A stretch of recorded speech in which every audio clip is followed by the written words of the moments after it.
시간이라 하더라도 참석하시는 분들이 다소 늦게 들어올 수 있어서 8시 5분에 시작하는 걸로 그렇게 안내를 드리고 이제 시작을 하려고 그럽니다. 그래서 오늘 2024학년도 1학기 제3차 비정규 특강 진행을 위해서 먼저 오늘 강연을 해주실 강사님 소개부터 제가 간단히 드리고 그리고 오늘 특강을 진행하도록 하겠습니다. 오늘 특강을 진행을 해주실 강사분은 최종석 교수님이십니다. 현재 숭실대학교 스파르탄 소프트웨어 교육원 전임 교수님으로 재직하고 계시면서 아울러 주 공감하다 대표를 맡고 계십니다. 또 여러 가지 기관에서 위원장을 맡고 계신데요. 학교 홈페이지 공지사항 특강 부분에 간략히 현재 맡고 계신 직함들을 나열해 드렸습니다. 참고하시고요. 최종석 교수님께서 오늘 강연해 주실 특강 주제 및 이런 사안들도 홈페이지 공지사항에 안내는 드렸지만 오늘 주제에 대해서 먼저 말씀을 드리면 클라우드 네이티브 어플리케이션 관련된 주제로 해서 내용은 클라우드 모델과 이론 등 클라우드의 이해, 컨테이너, MSA, CI/CD, 데브옵스, 어, 제가 용어 명칭은 잘 모르겠지만 KPAS 개방형 클라우드 플랫폼 이러이러한 내용으로 해서 오늘 좋은 강연 말씀이 있으시겠습니다. 그래서 오늘 수고해 주시는 강사님에 대해서 온라인상으로 있지만 박수로 맞아주시면 감사하겠습니다. 강사님을 소개해 드리겠습니다. 최종석 교수님이십니다. 네, 안녕하십니까. 저는 숭실대학교에서 재직 중인 최종석이라고 합니다. 어, 꽤 많이 들어오셨네요. 제가 한 10분 정도 들어온다라고 이제 전달 받았는데 10분보다 이제 더 들어오신 것 같습니다. 뭐 대면으로 만나 뵙는 게 아니다 보니까 제 반가운 마음을 전하기가 조금은 아쉽지만 이렇게 카메라로라도 간단하게 인사드리고 진행을 해보도록 하겠습니다. 저 같은 경우는 이제 현재 그 클라우드 관련된 수업들을 이제 숭실대학교에서 진행을 하고 있으며, 소개해 주신 바와 같이 이제, 저 같은 경우는 뭐 주식회사 공감하다 이런 것들을 만들기는 했지만, 그건 이제 거의 이제 제가 창업에 대해서 좀 궁금해서 만든 거고요. 주요 지금 현재 운영을 하고 있는 사항 중에 외부적인 활동 중에 하나는 OPA라고 하는 오픈 클라우드 플랫폼 얼라이언스라고 하는 단체에서 이제 개방형 클라우드에 대한 표준화 기술에 대한 적용과 그 TTA 표준화 같은 부분들을 좀 같이 진행을 하고 있습니다. 그래서 클라우드가 현재 이제 발전된 사항이 어떻게 되는 건지 그리고 현재 클라우드 네이티브라고 하는 형태의 기술들 그리고 그 형태들이 어떤 식으로 진행이 되고 있는 건지를 중점적으로 오늘은 말씀을 드리고자 하고요. 실제 제가 클라우드 네이티브 어플리케이션으로 이제 강의 자료들을 전달을 받으셨을 텐데, 이 클라우드 네이티브 어플리케이션 강의 자료 이외에 추가적으로 제가 실제 내부의 쿠버네티스의 리소스 설계 부분이라든가 아니면 쿠버네티스의 이제 아키텍처 설계 부분도 추가로적으로 이제 따로 준비는 해놔서 시간이 남게 되면은 그 부분 까지 기술적인 부분들 전달을 해드리도록 하겠습니다. 제가 졸업생분들 그리고 이제 대학원생분들이 좀 주가 된다라고 말을 들어서 너무나 가벼운 클라우드는 어떤 건지에 대한 부분들은 조금 최대한 빠르게 진행을 하면서 저희 2시간 알차게 진행을 한번 해보도록 하겠습니다. 혹시 뭐 들리는데 문제가 있으시거나 그러시진 않으실까요? 내 목소리가 뭐 들리시는데 문제가 있다거나 하진 않으실까요? 괜찮습니까? 네, 알겠습니다. 그럼 가보도록 하겠습니다. 자, 클라우드 네이티브 어플리케이션 가보도록 하겠습니다. 자, 일단은 첫 번째로 말씀드리고자 하는 사항은 요즘에 이제 클라우드 네이티브 어플리케이션들이 얼마나 많이 잘 사용이 되느냐들에 대해서 간단히 조금 말씀을 드리고자 하면서 이 주제를 가지고 와봤는데 요건 이제 개발자로 이제 재직 중인 제 후배와 이제 이야기를 한 대화 내용 중에 하나입니다. 뭐 제가 여기서 가장 간단하게 뭐 요즘에는 거기서 뭐 하냐? 어떤 거 써서 개발을 하냐? 클라우드 베이스로 이제 개발하잖아. 라고 이제 간단히 물어보니까 이제 이직한 후배가 여기는 원래 EKS에 헬름 썼었는데 이직하기 전에는 EKS에 헬름 썼었는데 여긴 좀 달라요. ECR, ECS랑 코드 파이프라인 쓰고요. APM은 핀포인트 모니터링 쓰고 있습니다. 개발할 때는 TDD로 개발을 하고 백엔드 뭐 스프링 뭐 부트 쓰고 프론트는 뭐 리액트랑 뭐 많이 쓰는 것 같더라고요라고 이직하자마자 이제 진행을 했었던 후배에게 물어봤었습니다. 이직은 클라우드 관련된 기업들로 이직을 해서 이런 클라우드 관련된 인프라 그리고 파스 플랫폼, 제 플랫폼 형태들을 조금 많이 쓰고 있는 후배라서 클라우드에서 어떻게 쓰고 있는지를 물어본 건데 여기에 대해서 나오는 단어들에 대해서 많이 조금 알고 계시는지 저는 좀 궁금합니다. 실질적으로 요즘에 개발 시장, 그러니까 IT 관련된 시장에서 가장 많이 쓰이는 단어이기도 한 것들이 굉장히 많습니다. 실질적으로 EKS라던가 AWS, ECR, ECS와 같은 부분들이 실제 개발적인 부분에서 클라우드에서 가장 많이 쓰이는 단어 중에 하나죠. EKS 같은 경우는 Elastic Kubernetes Service의 약자로 아마존 AWS에서 쿠버네티스를 편리하게 사용을 이제 하는 도구의 자체적인 부분으로 하나로 이제 서비스를 하고 있는 것들이고 거기서 클라우드에 뭐 파드들을 손쉽게 업로드를 한다거나 아니면은 뭐 기본적으로 이제 파드가 아니라 어플리케이션을 이제 손쉽게 파드 형태로 이제 재구축하고 하는데 사용되는 게 헬름이라고 하는 또 하나의 오픈소스라고 보시면 되겠습니다. 그리고 EKS 같은 경우는 이제 오케스트레이션을 진행하는 부분에 있어서 어떻게 보면 관리적인 측면에 조금 많은 인력들이 투입이 된다라고 한다거나 관리적인 측면에 로드가 조금 생기게 되게 되는데 그 부분들을 조금 더 쉽게 하기 위해서 그리고 편리한 구성 요소들에 대한 부분들을 가지고 가기 위해서 ECR, ECS의 두 가지 서비스를 가지고 이 아마존을 사용을 하는 케이스들도 굉장히 많이 늘어나고 있고 거기에 이제 코드 파이프라인이라고 하는 형태로 EKS에서 지원하는 일부 기능 중에 하나인 이제 CI/CD의 적인 일부적인 기능과 함께 여러 가지를 같이 쓰고자 하는 것들이 이제 보통 ECR, ECS랑 같이 쓰이는 것들을 보실 수가 있습니다. APM 같은 경우는 이제 그 어플리케이션 프로그래밍 매니지먼트적인 부분으로 해서 핀포인트 모니터링이라고 하는 이제 네이버 클라우드에서 이제 개발한 네이버에서 이제 개발한 부분들로 요즘에 많이 쓰고 있다라고 하네요. TDD라고 하는 거는 테스트 드리븐 디벨롭먼트, 즉 이제 테스트 주도 환경의 개발 방식들을 이제 현재 기업들에서는 조금 많이 사용을 하고 있다라고 보시면 되겠습니다. 제가 이렇게 용어적으로 쭈루루 나열을 했을 때 지금 하나, 둘, 셋, 넷, 다섯, 여섯, 일곱 개, 여덟 개 정도 용어적으로 나열을 했는데 얼마나 많이 이제 익숙하게 쓰고 계시고지가 조금 궁금하기도 해요. 실질적으로 현존하는 이제 현재 클라우드 베이스의 개발 방법론에서 가장 많이 사용되고 있는 방법들이기 때문에 이 부분들에서 이제 본인이 한 세 개 정도밖에 모르겠다라고 하시면요. 실질적으로 조금 더 클라우드에 접근을 하시려면은 많은 부분에서 이제 조금 노력을 하시는 게 필요하지 않나라는 생각이 듭니다. 대표적으로 이제 아마존 AWS를 굉장히 많이 쓰게 될 것으로 이제 보통은 예상이 되죠.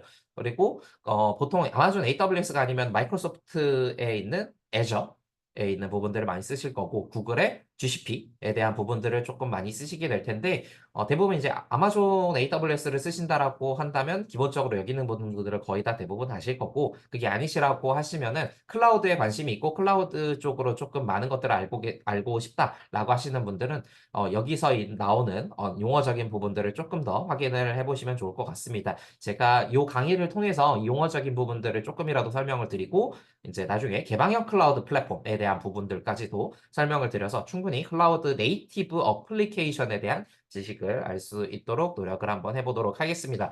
자, 그러면은 클라우드에 대해서 간단하게 조금 말씀을 드려야 되겠죠. 아무래도 클라우드를 아예 사용을 하지 않고서 이제 개발 직군을 가지고 계신다거나 직업을 가지고 계신 분들도 있다라고는 들었으니까 간단하게 클라우드에 대해서도 조금 말씀드리고 지나가도록 하겠습니다. 대부분들은 혹은 이제 IT 관련 직군을 가지고 계시거나 아니면 관련된 분야로 이제 연구 중이신 분이라고 들었는데 그게 맞은 거죠? 맞나요? 제가 청자에 대한 내용은 그렇게 듣기는 했는데 혹시 아니실까요? 네, 맞으시죠? 네, 알겠습니다. 그래서 대부분 조금 어느 정도 이제 개발에 대한 레벨이 있는 걸로 조금 생각을 하고 그래도 일부 분들이 계시니까 클라우드 간단하게 좀 말씀을 드리도록 하겠습니다. 기본적으로 이제 클라우드 컴퓨팅 같은 경우는 이제 네트워크 기반의 컴퓨팅 기술이죠. 서버의 데이터 센터, 즉 서버에 대량으로 리소스들을 집적화를 해놓고 이용자가 요구하는 만큼 가상으로 분리를 해서 정보통신망을 통해서 네트워크로 제공하는 서비스입니다. 그래서 네트워크를 통해서 그 리소스를 제공을 받고 그 리소스의 사용량에 비례해서 비용이 청구된다라고 보실 수가 있는 게 클라우드 컴퓨팅의 가장 기초적인 역할 중에 하나입니다. 그러다 보니까 이제 어떻게 보면 사용자의 개발 관리 화면을 통해서 내가 그 리소스를 빠르게 신청하고 서비스를 이용받을 수 있는 측면이 가장 대표적인 클라우드의 특징이라고 보실 수가 있겠고, 모바일 기기나 다양한 디바이스를 통해서 서비스에 접속을 할 수 있다는 점이 가장 장점인 부분으로 보실 수가 있겠습니다. 그리고 솔직히 돈을 낸 만큼 쓰다 보니까 여러 사용자가 공유하는 형태로 이용을 할 수 있고, 리소스에 대한 부분도 여러 가지 확장과 공유적인 측면에서 굉장히 손쉽게 그 클라우드 부분을 사용을 할 수 있다는 게 장점이라고 보실 수가 있겠죠. 일반적인 레거시 서버의 서버를 그냥 물리적으로 설치를 하는 것보다 훨씬 더 확장성이 좋고 리소스 공유적인 측면 그리고 가능한 서비스들도 사용 가능한 게 많아지고 여러 가지에 대한 부분들을 편리하게 사용할 수 있다 보니까 클라우드에 대한 분야에 대해서 요구되는 여러 가지 기업적인 측면에서 훨씬 더 편리하게 쓰는 부분들 나타나지게 됩니다. 그러다 보니까 이제 경제성도 높아지고 유연성이라든가 구축 속도도 굉장히 빠르다는 장점도 가지고 있습니다. 돈 낸 만큼 정말 빨리 구축을 해주죠. 실제로 쿠버네티스에서 혹은 그냥 아마존에서 간단하게 EC2 하나만 빌린다 하더라도 클라우드에다가 하드웨어를 구축하는 속도 자체가 다릅니다. EC2를 빌릴 때 뭐 기본적으로 입력하는 내용들 빼고 리눅스가 설치된 환경으로 빌릴 때 간단하게 10초 혹은 15초면 행정적으로 이제 뭐 입력하거나 뭐 결제하거나 뭐 내용 넣는 부분들 다 빼면은 10초 이내로 간단하게 생성이 됩니다. 그 부분들 뭐 IP를 세팅을 하고 이런적인 부분들 빼면은 굉장히 빠른 구축 속도를 보여주게 되고 특히나 IP에 대한 세팅이라던가 여러 가지 옵셔널한 세팅하는 데에도 물리적인 서버에서 세팅하는 것보다 훨씬 더 빠른 속도를 가지고 오게 됩니다. 뭐 방화벽의 세팅부터 시작을 해서요. 특히나 그리고 이제 빠른 구축 속도를 가지고 오는 측면 플러스 가용성 측면에서 엄청나게 좋은 향상들을 보입니다. 특히나 이제 하드웨어 장애가 발생했을 때 서비스를 계속적으로 운영을 하는데 굉장히 손쉽게 운영을 할 수 있다거나 하는 부분들이 존재하게 되는 거라서 클라우드를 많이 사용을 하게 됩니다. 아마존 AWS 같은 경우는 본인들의 클라우드가 가용성, 즉 이제 얼마나 끊기지 않는다를 자랑을 할 때 이제 99.999999999%로 유지될 수 있다라는 이야기를 합니다. 뭐 0.000000001%에 끊길 수 있는 확률은 재난 상황 혹은 이제 정말 이제 지구 자체에 정말 큰 문제가 생겼을 때나 가용성이 떨어지는 거지 실질적으로 클라우드의 가용성이 떨어질 일이 없다라고 이야기할 만큼 클라우드 같은 경우는 가용성이 높다라고 보시면 되겠습니다. 물론 그만큼 가용성을 보장을 받으려면 그만한 돈을 내야 되는 거는 사실이기는 합니다만 충분히 돈을 낸 만큼 그만한 가용성을 받을 수 있다라고 이제 자랑을 하게 되는 거죠. 특히나 이제 자체 시스템을 구축했을 때보다 가용성도 높고 낮은 가격에 높은 환경을 사용할 수 있다라는 큰 장점이 있기도 합니다. 그래서 클라우드 같은 경우는 2010년대부터 엄청나게 큰 발전을 해 왔습니다. 특히나 2010년대에 이제 오픈스택이 런칭이 되고 2015년도쯤에 이제 구글 그리고 리눅스 재단 그리고 CNCF 재단 같은 부분들이 많이 설립이 되면서 클라우드에 대한 관심도도 높아졌고 클라우드를 오픈소스로부터 발전을 시키려고 하는 노력도 굉장히 많이 늘어나게 됐습니다. 이 CNCF라고 하는 거가 굉장히 중요하게 되는데 CNCF는 이제 클라우드 네이티브 컴퓨팅 파운데이션이라고 하는 하나의 이제 파운데이션 재단이라고 보시면 될 것 같습니다. 이 재단에서 현재 쿠버네티스라고 하는 것들을 현재 쿠버네티스라고 하는 것들을 발표를 했고 쿠버네티스가 지금 전 세계에서 많은 파스 시장의 대부분들을 차지를 하고 있죠. 그래서 그런 것들이 발전을 15년도부터 하게 되었고 클라우드 네이티브라고 하는 용어들이 2020년도부터 부각이 되게 되면서 인공지능을 비롯한 여러 환경들이 전부 다 클라우드에서 사용을 할 수가 있게 되고 전 세계 클라우드 시장 규모가 3,700억 달러를 돌파하는 이제 상황이라고 보시면 되겠습니다. 물론 이 세계 클라우드 시장 규모는 아이아스 파스 그리고 관련된 분야들을 다 측정을 하고 있기는 한데 사스에 대한 레벨은 따로 이제 설정을 하게 되면은 훨씬 더 많은 양의 시장 규모를 가지고 있다라고도 보실 수가 있겠습니다. 거기에 추가적으로 이제 최근에 한 약 2년 전부터 엣지 클라우드라고 하는 것도 같이 발전을 하고 있죠. 그래서 실제 엣지 클라우드 같은 경우는 데이터가 발생한 현장이나 근거리에 대한 부분들을 실시간으로 처리를 해서 분산에 대한 클라우드를 만들어 나가는 방식들을 엣지 클라우드, 엣지 컴퓨팅이라고 보실 수가 있겠습니다. 기존의 클라우드 방식 같은 경우는 분산에 대한 처리 방식보다는 중앙에 있는 중앙 집중형된 클라우드 서버 자체로 모든 데이터들을 받아들여서 거기서 집적화된 데이터들을 처리하는 데 중점을 뒀었습니다. 근데 현재 이제 엣지 컴퓨팅 그리고 엣지 클라우드의 환경 같은 경우는 대부분들의 처리 환경들이 엣지 컴퓨팅에 대한 플랫폼을 지역적 혹은 일부의 뭐 근거리에서 따로 일부적으로 처리를 하고 그 위에 있는 중앙 클라우드로 올리는 형태를 가지고 있습니다. 이렇게 되면은 가장 대표적으로 발생할 수 있는 장점이라고 볼 수가 있겠는데 장점은 개인정보 보호 관련된 부분들도 진행을 할 수가 있겠고 특별히 일부에 대한 부분들은 처리를 분산화해서 진행을 하기 때문에 엣지 클라우드에서 처리가 분산되었을 때 중앙 클라우드에서 트래픽이 과다 발생한다거나 리소스가 과다 사용되는 역할들을 조금 줄일 수가 있게 됩니다. 즉, 부하에 대한 분산까지도 진행이 되어서 훨씬 더 많은 양의 디바이스들이 접속을 할 수 있는 시스템들이 갖춰지게 되고 많은 데이터 처리들을 손쉽게 할 수 있는 처리 환경도 나타나지게 됩니다. 그래서 가장 가까운 단말들, 엣지 노드에 있는 단말들을 빠르게 연산 처리를 하고 정말 중앙 집중형에 올려야 될 데이터들만 처리를 할 수가 있으니까 많은 장점들을 가지고 있는 기술로 활용이 되는 부분이 이 엣지 클라우드 컴퓨팅이라고 보실 수가 있겠습니다. 그래서 엣지 클라우드 컴퓨팅이 발전을 하다 보니까 자율주행 자동차나 그리고 많은 양의 이제 데이터가 순간적으로 연산이 돼야 될 증강현실이나 뭐 가상현실, 산업 현장에 대한 분야, 로봇 드론 혹은 재난에 대한 분야에서 굉장히 빠르게 클라우드가 발전을 하고 있다라고 보실 수도 있겠죠. 특히나 자율주행 자동차 같은 경우는 현재 그 2024년도 그리고 2023년도부터 국토부에서도 굉장히 중점적으로 이제 활용되는 기술 중에 하나고 국토부 그리고 산자부에서 나타난 여러 가지 보고서 및 그 사업들을 조금 살펴보면은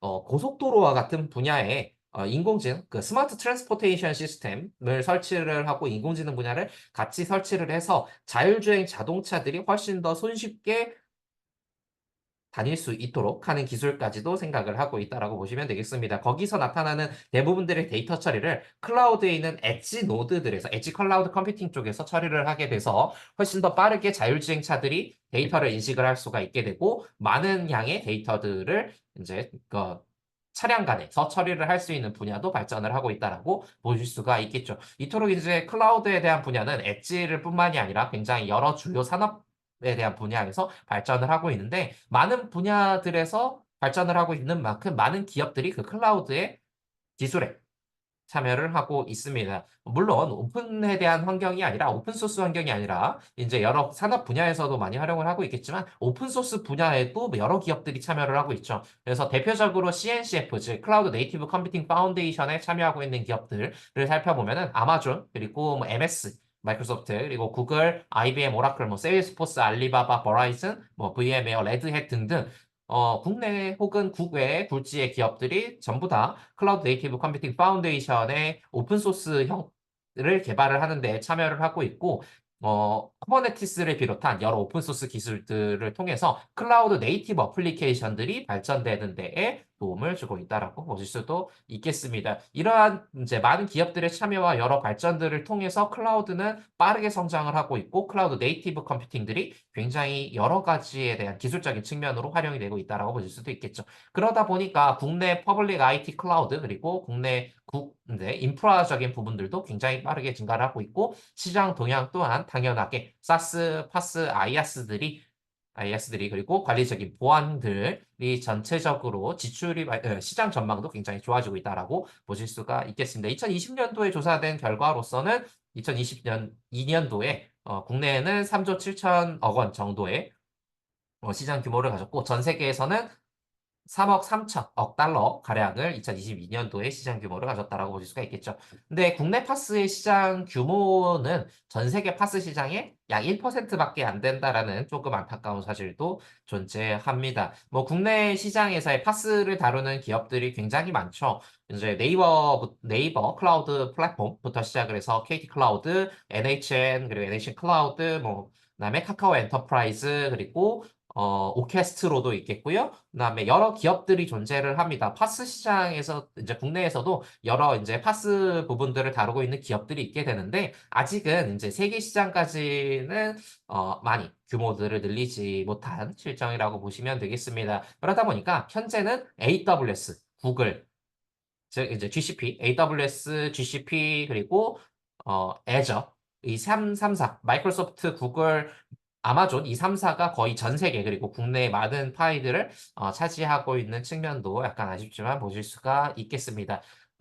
그래서 여러 가지 시장 트렌드에서 많은 기업들이 그리고 일부의 기업들이 대부분들의 파일을 많이 차지를 하고 그 일부의 기업들이 이제 여러 가지 기술 발전을 위해서 오픈 소스에도 많이 신경을 쏟다 보니까 쓰다 보니까 이제 여러 재단 같은 부분들도 많이 생성이 되는 부분들도 생기게 되고 국가에서도 어떻게 보면은 애저 그리고 뭐 AWS, 구글 측에 너무 많이 이제 파이가 쏠리는 것들을 방지를 하고 데이터에 대한 주권도 좀 지키고 여러 가지에 대한 개발에 대한 방향성에도 맞추기 위해서 국내에 있는 정부에서도 이제 오픈 소스에 대한 부분들을 들여와서 국내 중견, 중소, 대기업에서 활용할 수 있는 개방형 클라우드 플랫폼이라고 하는 것들도 만들어 나가고 있습니다. 실질적으로 그 현재 개방형 클라우드 플랫폼들이 이제 전 세계적으로 각광을 받고 있는데 국내에서도 이것들을 K-파스라고 하는 형태로 만들어 나가고 있습니다. 그 K-파스에 대한 부분들은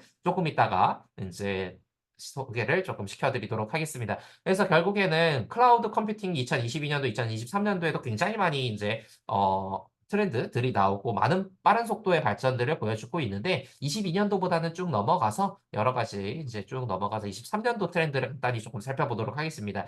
23년도의 컴퓨팅에 대한 트렌드는 첫 번째는 클라우드 보안이나 보건력에 대한 부분 그리고 두 번째로는 멀티 클라우드에 대한 수요에 대한 증가라고 보시면 되겠습니다. 제가 계속적으로 말씀드렸던 것처럼 AWS나 마이크로소프트라든가 이제 일부 기업들의 집중화되다 보니까 AWS만 사용하던 기업들이 GCP, 구글 클라우드 플랫폼에 좋은 서비스가 있는데도 넘어가지 못합니다. 쉽게 넘어가지 못해요.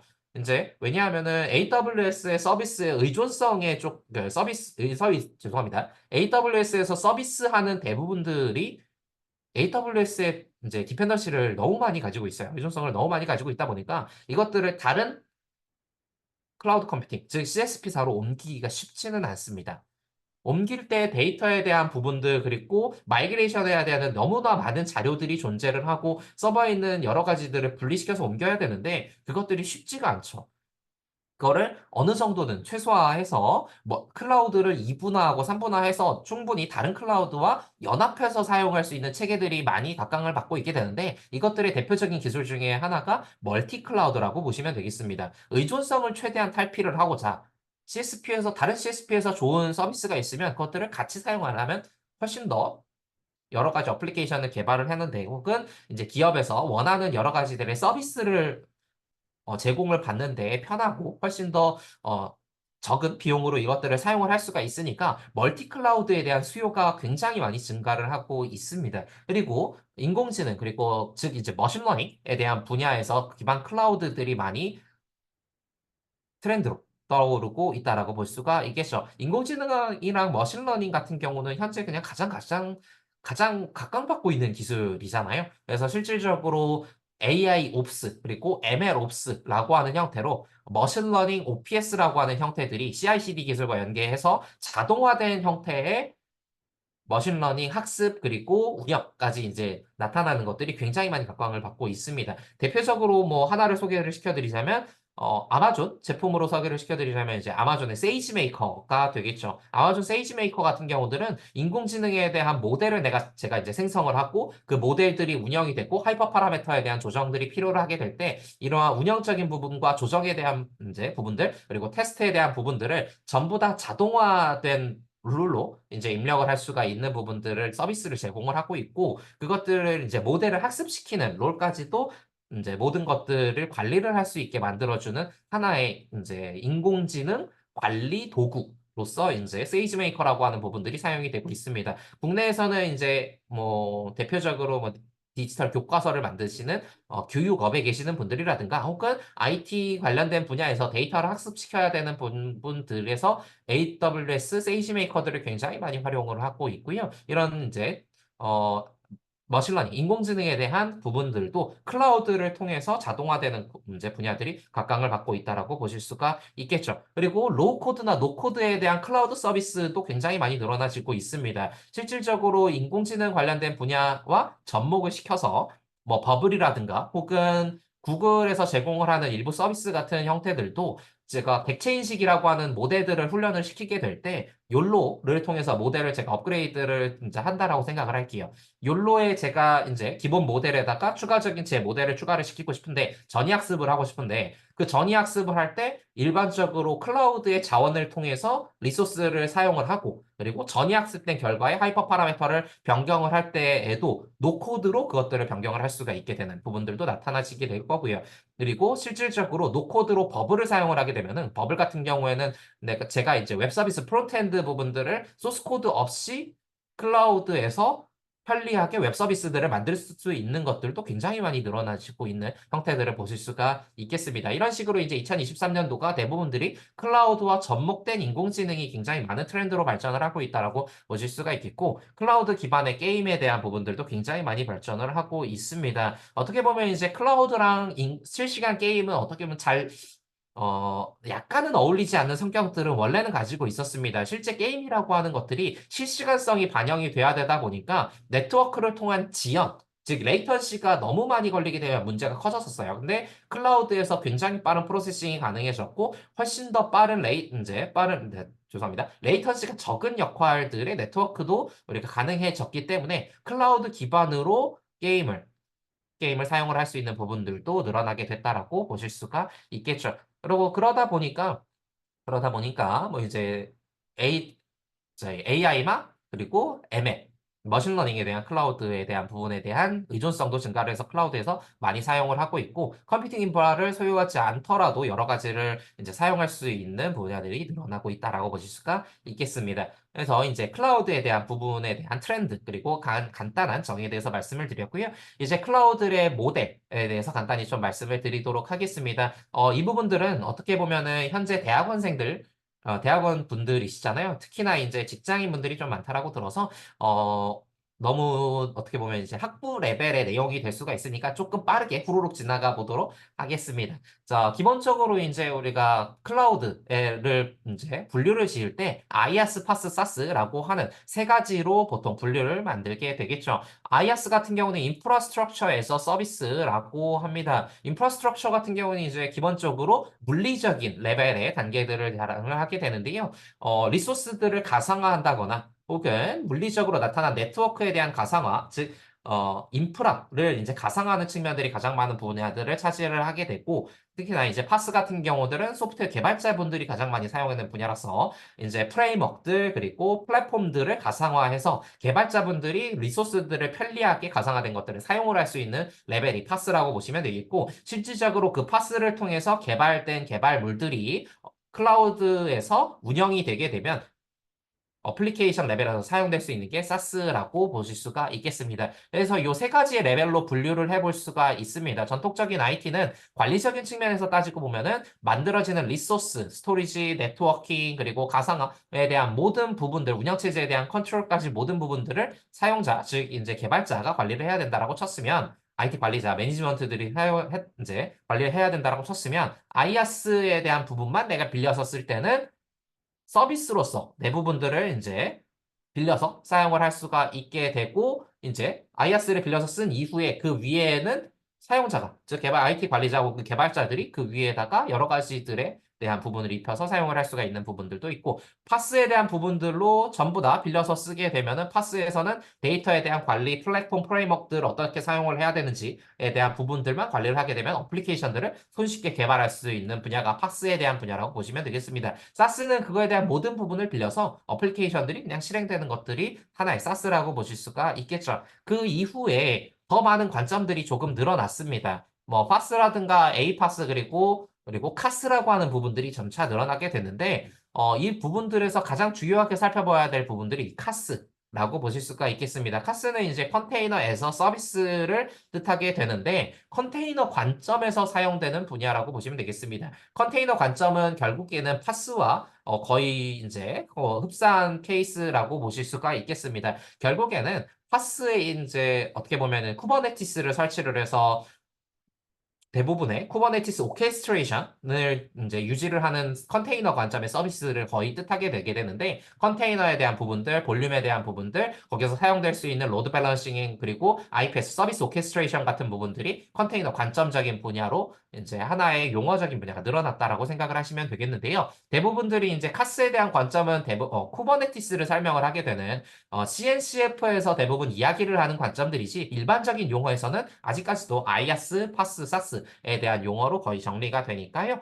카스에 대한 용어는 간단히만 알아주시면 좋을 것 같습니다. 그래서 서비스에 대한 모델 부분들이 IaaS, 사스, 파스, IaaS로 나눠지게 될 때 대부분들 사용을 하시는 것들은 이제 IaaS를 빌리는 CSP를 살펴보시면 AWS, 뭐 Azure, 그리고 네이버 클라우드 플랫폼, KT 클라우드, NHN 클라우드, 구글 클라우드 여기 나와 있지는 않지만 뭐 카카오 엔터프라이즈 등등의 대부분들의 기업들, 즉 CSP라고 보통 불리우게 되는 기업들이 IaaS에 대한 서비스들을 하고 있다라고 보실 수가 있겠고 대부분들의 IaaS를 서비스하고 있는 기업들은 당연하게 파스도 거의 같이 하고 있죠.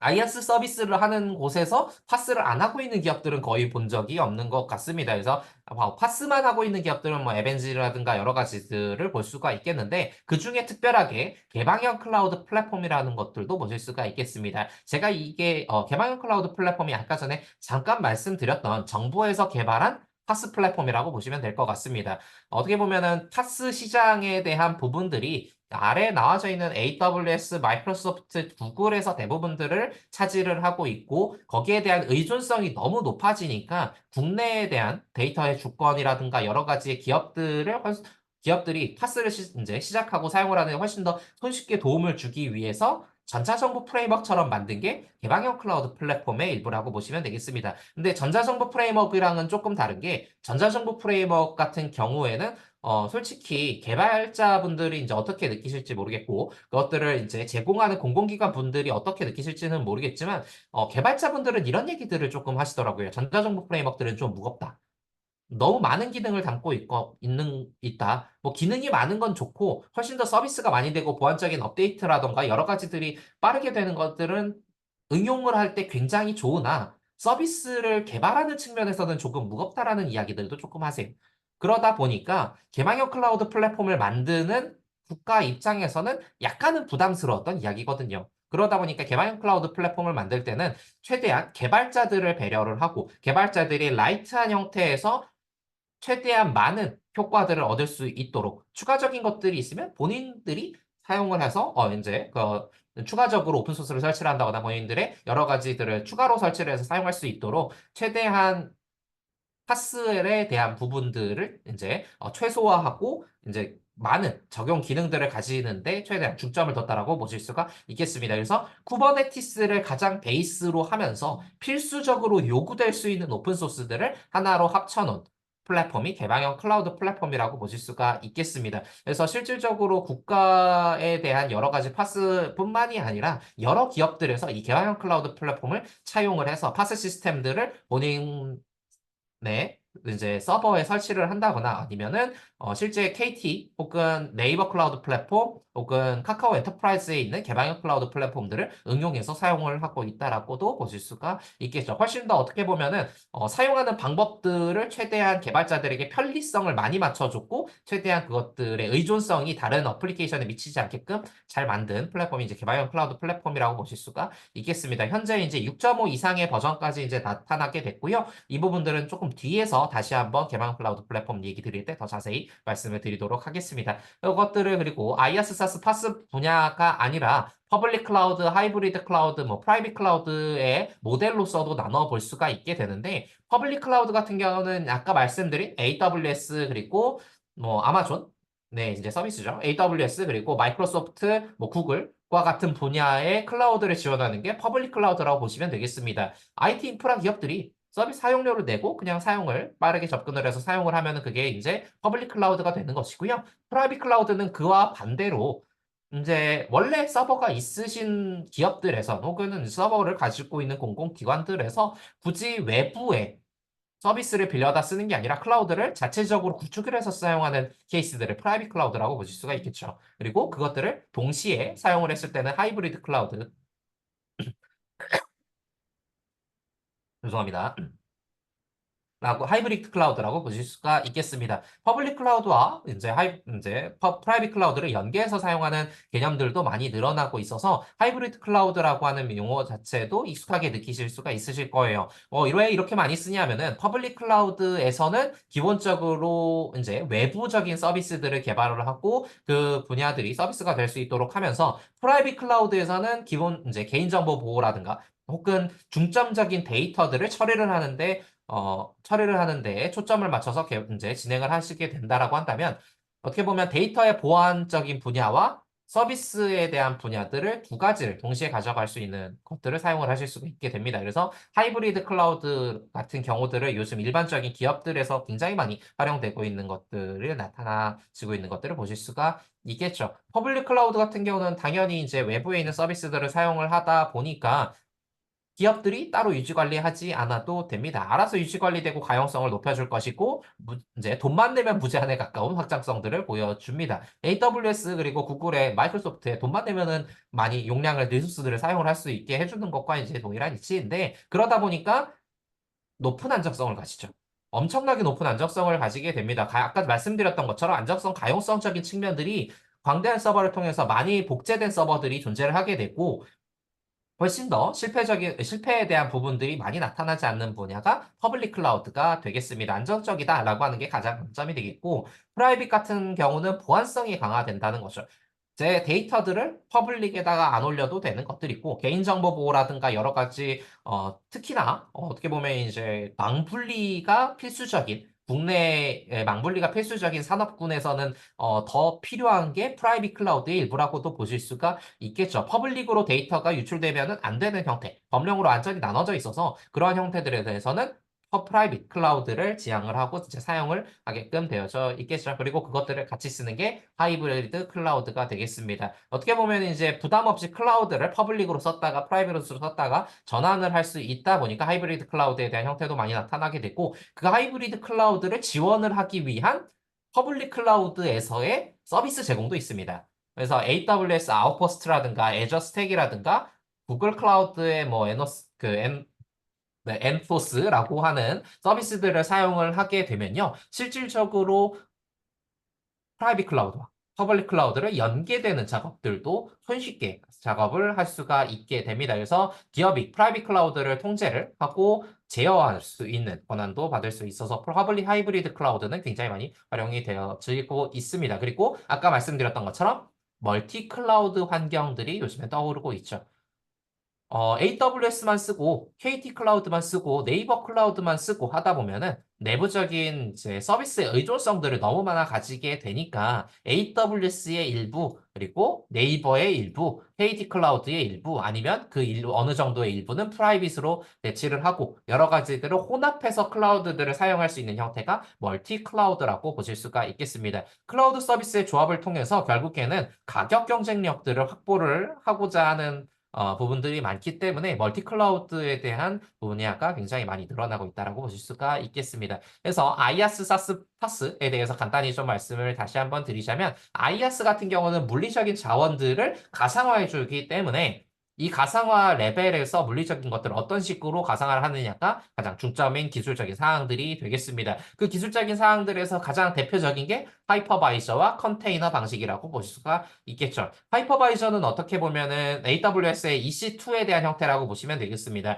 AWS에서 EC2 서비스들을 사용을 해보시면 다들 아시겠지만 어떤 것들을 제공을 받냐면 리눅스 혹은 유닉스, 그 리눅스 중에서도 레드앤 리눅스를 쓸 것인지 아니면 AWS에서 제공하는 리눅스를 쓸 것인지 아니면 다 어떠한 리눅스에 대한 특별한 부분들 중에서 OS 중인 다른 것들을 쓸 것인지들을 컨트롤해서 OS, 게스트 OS들을 내가 이제 직접 컨트롤하면서 사용을 할 수 있어요. 즉 사용자의 입장에서 OS를 컨트롤하는 레벨까지 가상화로 지원을 받고 그 위에서 라이브러리라든가 뭐 바이너리에 대한 부분들 그리고 플랫폼에 대한 기능들, 프레임워크에 대한 기능들을 통해서 앱들을 개발을 할 수가 있는 것들을 만들어 나갈 수가 있는 모델이 하이퍼바이저라고 하는 모델이라고 볼 수가 있겠습니다. 즉 가상화가 물리적인 가상화를 하이퍼바이저라고 하는 부분들을 통해서 가상화를 하고 그것들을 OS의 레벨로 지원을 받는 부분들이 이제 하이퍼바이저 버전이라고 볼 수가 있겠는데 컨테이너라고 불리게 되는 즉 요즘 가장 많이 사용이 되게 되는 ECR, ECS 그리고 AWS의 제품으로만 말씀드려서 죄송합니다만 ECR, ECS, EKS라고 하는 부분들 전부 다 이 컨테이너에 대한 부분이라고 보시면 되겠습니다. 컨테이너 엔진이라고 볼 수가 있게 되는 것들을 기반으로 하게 되는데 물론 이 컨테이너 엔진도 하나의 이제 하이퍼바이저의 기능을 한다라고 보실 수가 있겠습니다. 근데 이것들의 특징은 빌려주는 사용자들한테 게스트의 OS적인 레벨들을 빌려주지 않습니다. 어떻게 보면 이제 컨테이너라고 불리우게 되는 저장 그리고 실행을 할 수 있는 단위라고 볼 수가 있게 되는데 이 실행적인 단위만 빌려주게 됨으로써 그 실행적인 단위의 개발자들이 거기에 사용돼야 될 프레임워크, 플랫폼들을 넣고 어플리케이션의 소스 코드들을 넣어서 사스가 만들어질 수 있도록 하는 기술들이 들어가지게 됩니다. 그러다 보니까 가장 장점으로는 게스트 OS를 따로 안 빌려도 되다 보니까 내가 사용하는 리소스가 줄어들죠.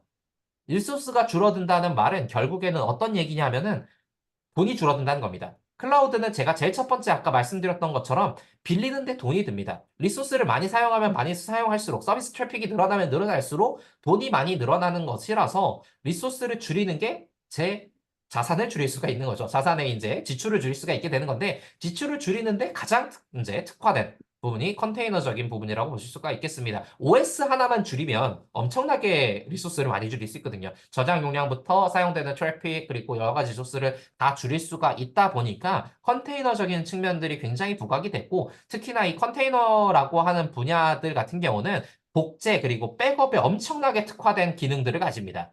그러다 보니까 확장성 그리고 가용성적인 측면에서 많은 이제 이점들을 가지고 올 수가 있게 됩니다. 그래서 하이퍼바이저에 대한 부분보다는 요즘에는 컨테이너적으로 많이 활용을 하는 부분들이 늘었죠. 그래서 클라우드 네이티브라고 불리우게 되는 부분들도 하이퍼바이저는 고려하지 않고요. 실제로 클라우드 네이티브는 컨테이너로만 만들어진 클라우드를 뜻하는 것이 거의 클라우드 네이티브 어플리케이션이라고 보시면 되겠습니다. 국내에서도 이제 뭐 네카라쿠베라고 보통 불리우게 되는 기업들 그리고 많은 기업들이 스타트업도 그렇고 많은 기업들이 대부분 하이퍼바이저는 거의 사용을 하지 않고 일부를 같이 쓰는 측면도 뭐 관리적인 측면 때문에 쓰기는 합니다만 대부분들의 서비스를 개발을 하는데 컨테이너 위주로 개발을 하고 있고 뭐 당연히 국제적으로도 많은 기업들 뭐 손쉽게 간단하게 하나만 따지고 보면 넷플릭스와 같은 기업들도 전부 다 컨테이너 기반으로 대부분들의 어플리케이션들을 개발을 하고 서비스를 하고 있다라고 보실 수가 있겠습니다. 장점은 결국에는 리소스를 적게 쓴다라는 점이 가장 큰 장점입니다. 근데 이런 생각이 드실 수도 있으실 거예요. 이제 클라우드를 안 써보신 분들은 결국에는 그러면은 OS가 없으면 어떻게 어플리케이션이 실행이 될 수 있느냐를 조금 의아하게 바라보시는 분들도 계실 겁니다. 클라우드에 대해서 이제 어떻게 보면은 요즘에 가장 이제 이렇게 잘 많이 사용이 되는 그냥 가장 클라우드 네이티브에서 그냥 핵심적인 부분이 컨테이너입니다. 근데 OS가 없잖아요. OS가 없는 게 왜 어플리케이션이 실행이 될 수 있느냐?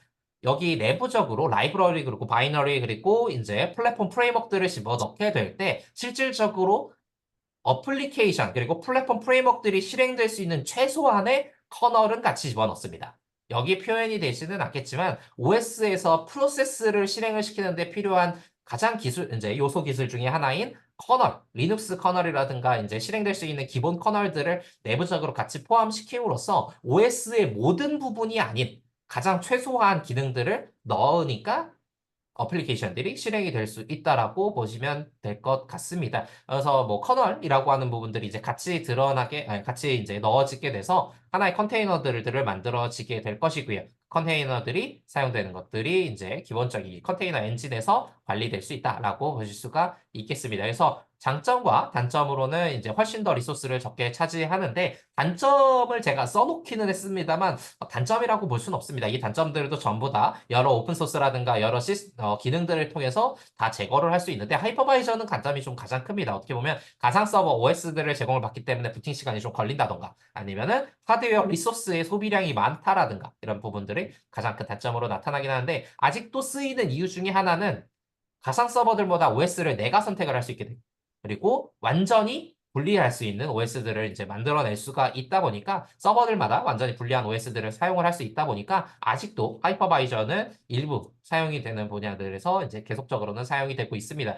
그래서 컨테이너 하나만 쓰는 것보다는 보통은 하이퍼바이저의 일부를 쓰게 되면서 컨테이너를 같이 쓰는 환경들도 많이 늘어나게 되죠. 보통 그래서 아까 ECR, ECS 제가 쓴다라고 말씀드렸는데 ECR, ECS와 EC2를 겸해서 보통 쓰기도 합니다. 왜냐하면 EC2를 안 쓰게 되면 이 ECR, ECS에 대한 분야의 일부적인 기능들을 모두 만족을 해서 사용을 하기에는 기능이 조금 모자르거든요.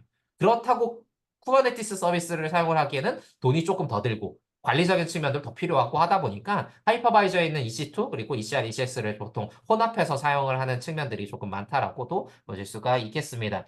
그래서 결국에 이제 제공 유형을 살펴보면은 뭐 이렇게 나타날 수가 있겠고요. 시간상 조금 빠르게 진행을 하도록 하겠습니다. 그리고 파스적인 역할들은 결국에는 서비스형 플랫폼, 즉 클라우드 서비스 제공자가 아이아스를 제공을 하게 되면은 그 위에 프로그래밍 언어라 개발 환경을 포함한 플랫폼에 대한 부분들, 어플리케이션들을 배포 관리 실행할 수 있는 모든 서비스들을 종합해서 오케스트레이션 툴로 제공을 하게 되는 게 파스에 대한 형태라고 보실 수가 있겠습니다. 결국에는 아이아스 위에서 동작을 하는 거는 이제 당연하겠고, 서비스에 대한 장애 대응이라든가 로드 밸런싱, 보안에 대한 권한 관리, 그리고 개발자들에 대한 관리뿐만이 아니라 이미지 리파스터리에 대한 부분들도 지원을 할 수가 있겠고 어플리케이션들이 실행이 되기 위한 모든 컨테이너적인 측면들을 사용할 수 있는 게 이 파스의 기능이라고 보실 수가 있겠죠. 근데 결국에는 이제 아이아스와 파스, 사스, 이제 아이아스와 사스의 중간적인 서비스로 지원이 되게끔 되어져 있습니다. 예전 같은 경우는 아이아스 기반에서 사스도 개발을 많이 했습니다. 파스 아예 없이요. 근데 파스 아예 없이 하다 보니까 컨테이너적인 부분들을 오케스트레이션 하는데 굉장히 어려움이 많았습니다. 그러다 보니까 기술적 문제 해결들이 조금 어려웠었고 개발자들이 이것들을 컨트롤하는데 굉장히 어려움을 많이 겪었었던 적도 있었죠. 그래서 파스적인 부분들이 많이 이제 증가를 한 게 현재 의 서비스적인 측면이라고 보시면 되겠습니다. 그러다 보니까 이제 파스의 가상 머신 베이스의 컨테이너적인 부분들을 요즘에는 굉장히 많이 손쉽게 사용할 수 있는 레벨까지 올라왔고요. 표준화된 서비스 소프트웨어를 구성을 하는 데에도 파스가 그 도움을 줄 수가 있게 됩니다. 하드웨어뿐만이 아니라 결국에는 소프트웨어에 대한 배포 구성에 대한 모든 부분들을 파스에서 관리를 할 수가 있게 되고 개발자들은 훨씬 더 손쉽게 개발을 할 수 있는 부분들이 늘었다라고도 보실 수가 있겠습니다. 물론 여기에 동의를 하지 않는 분들도 계실 수가 있습니다. 특히나 여담으로는 제 와이프도 동의를 하지 않는데 제 와이프는 이제 기업이기는 한데 금융 쪽에 있다 보니까 어떻게 보면 이제 금융 쪽에서는 이제 개인정보 보호도 조금 많이 필요하게 되고, 금융에서의 이제 클라우드를 사용하기 조금 힘든 분야들도 조금 많이 늘어나게 됩니다. 금융 같은 경우들은, 어떻게 보면은 이제 망 분리라던가 여러 가지 이제 법적인 제약 사항들이 포함이 되다 보니까 적극적으로 파스 플랫폼들을 쓰기가 조금 힘들어서 아직도 아이아스 기반의 혹은 이제 일반적인 레거시 서버 기반의 프로그래밍들 개발자분들이 이제 많이 나타나는 것들을 보실 수가 있겠습니다. 어떻게 보면 이제 금융의 산업의 좀 특화적인 분야 때문에 나타나게 되는 건데 그것이 아닌 금융이라든가 일부 산업계가 아닌 분야에서는 현재 파스를 사용을 해서 일반 개발을 굉장히 많이 하신다거나 하는 것들을 보실 수가 있겠죠. 그래서 대부분들 뭐 네카라쿠베 기업들이라거나 대부분들이 이제 파스를 사용을 하고 있고 뭐 여기 기업분들도 계시다 보니까 그 기업 이름을 말하기가 조금 힘드네요. 학생분들이 계실 때는 이제 기업 이름들 막 대면서 했었는데, 조금 혹시나 그 해당 기업분들이 계실까 해서 좀 내기는 어렵지만, 일부 기업들이 아닌 이상 전부 다 대부분들이 클라우드 관련된 개발에 대한 부분들을 지원을 하고 있다고 보실 수가 있겠습니다. 그래서 편리하게 빌려다 쓸 수 있는 부분들 그리고 대부 옵스에 대한 문화까지 적용을 하실 수 있는 부분들이 있어서 개발과 배포 라이프 사이클이 적어서 어떻게 보면 이제 개발자적인 부분에서도 굉장히 손쉽게 개발을 할 수 있는 분야까지 늘어났다라고도 보실 수가 있겠습니다. 자, 그래서 파스의 특징은 결국에는 단기간에 어플리케이션을 개발하거나 어플리케이션을 개발하는 개발자에게 손쉬운 개발 환경들을 편리하게 제공을 하자라고 하는 관점에서 이제 많이 늘어난 부분이라고 보실 수가 있겠고요. 사스는 그걸로 개발된 개발 결과물들이 편리하게, 클라우드에서 편리하게 제공이 되는 것들을 SaaS라고 보실 수가 있겠습니다. 주문형, 즉 이제 온디맨드 소프트웨어, 서비스형 소프트웨어라고도 보실 수가 있겠습니다. 환경 설정에 대해서 이제 맞춤화를 지원을 할 수가 있겠고, 당연하게 이제 멀티 테넌시도 당연히 지원을 할 것이고, 확장성이 굉장히 높은 소프트웨어를 하나의 SaaS라고 보실 수가 있겠죠. 어떻게 보면 이제 가용성과 성능 보장들이 지원되는 로드 밸런싱 그리고 여러 가지들의 기능적인 부분들을 이제 클라우드에서 지원을 하기 때문에 소프트웨어적인 측면의 서비스를 지원을 하게 될 때 여러 가지 확장된 개념들 그리고 로드 밸런싱에 대한 개념들이 충분히 활용이 돼서 어떻게 보면은 관리적인 측면 그리고 사용자가 갑자기 이제 좀 대폭 늘어났을 때에도 충분하게 장애적인 대비에도 손쉬운 것이 하나의 사스라고 보실 수가 있겠습니다. 대부분들이 그래서 요즘에는 사스적인 측면들이 많이 늘어나서 저희 이제 대학들에서 학사 제도를 관리를 한다거나 대학에서 뭐 여러 가지의 기능들도 전부 다 요즘에는 사스로 늘어나고 있습니다. 특히 학교 같은 분야에서는 어떻게 보면은 이제 학교는 3월 혹은 9월 달에 집중적으로 발생되는 이벤트가 있죠.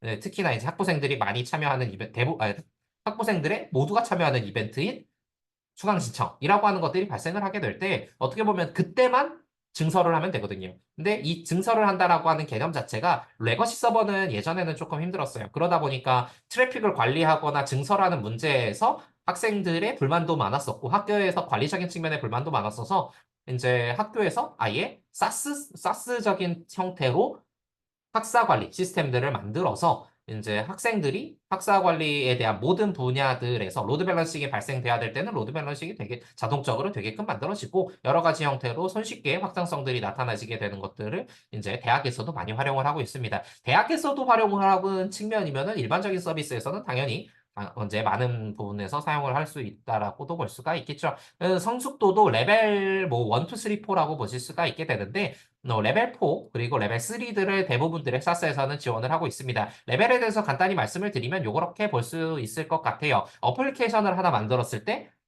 그 어플리케이션에서 컨피규레이션을 지원을 해서 A 기업에는 돈 냈을 때 요만큼의 자원을 제공을 하고 뭐 아니면 뭐 B 기업은 돈을 많이 냈으니까 더 많은 기능을 제공을 하고 하는 것들을 이제 내부적으로 어플리케이션을 여러 개 만드는 게 아니라 한 어플리케이션 내부에서 컨피규레이션에 마다 각자의 사용자의 권한마다 설정을 하고 각자들의 이제 커스터마이징으로 지원을 할 수 있는 것들이 생겨난 사스들을 레벨 3, 레벨 4에 대한 사스로 보실 수가 있겠습니다. 그래서 옛날에 사스 같은 경우는 레벨 1, 2로 보통 많이 만들었습니다. 그래서 권한별로 그리고 이제 서비스 되어져야 될 대상마다 사스 어플리케이션들을 개발자가 각각 만들어서 지원을 많이 했었는데 너무나 이제 어떻게 보면 효용성이 떨어지는 개발자적인 분야에서도 굳이 이게 여러 개를 만들고 업데이트할 때도 여러 개를 동시에 업데이트를 다 해줘야 되는 보안적인 측면에서 장애가 발생을 한다거나 했을 때에도 업데이트를 모든 어플리케이션들에 해줘야 되다 보니까 문제가 많았었죠. 그러다 보니까 대부분들이 현재 사스는 컨피규레이션 기능들이 동시에 탑재된 사스에 대한 레벨 3 이상으로 보통은 개발을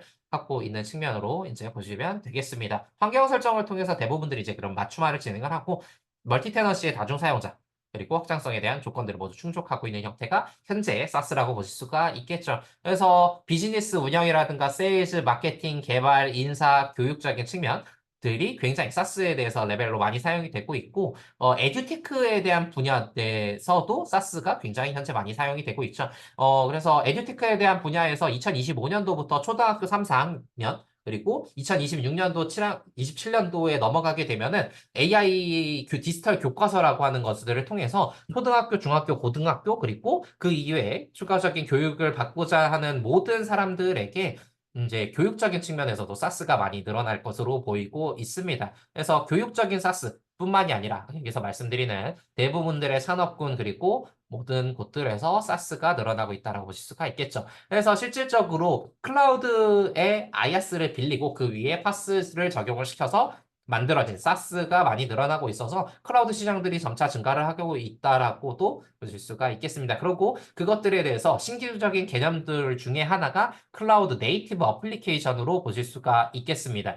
클라우드 네이티브 어플리케이션 같은 경우들은 어떻게 보면은 이제 2015년도에 쿠버네티스가 만들어지고 나서부터 이제 만들어진 개념이라고 보시면 되겠습니다. 쿠버네티스 같은 경우는 파스에서 OS를 제거한 상태로 컨테이너만을 가지고 오케스트레이션들이 진행될 수 있는 개념인데 어떻게 보면 OS가 빠지다 보니까 OS를 이제 최대한 제거를 하다 보니까 컨테이너로만 운영을 하다 보니까 나타난 새로운 개념 중에 하나라고 보실 수가 있겠습니다.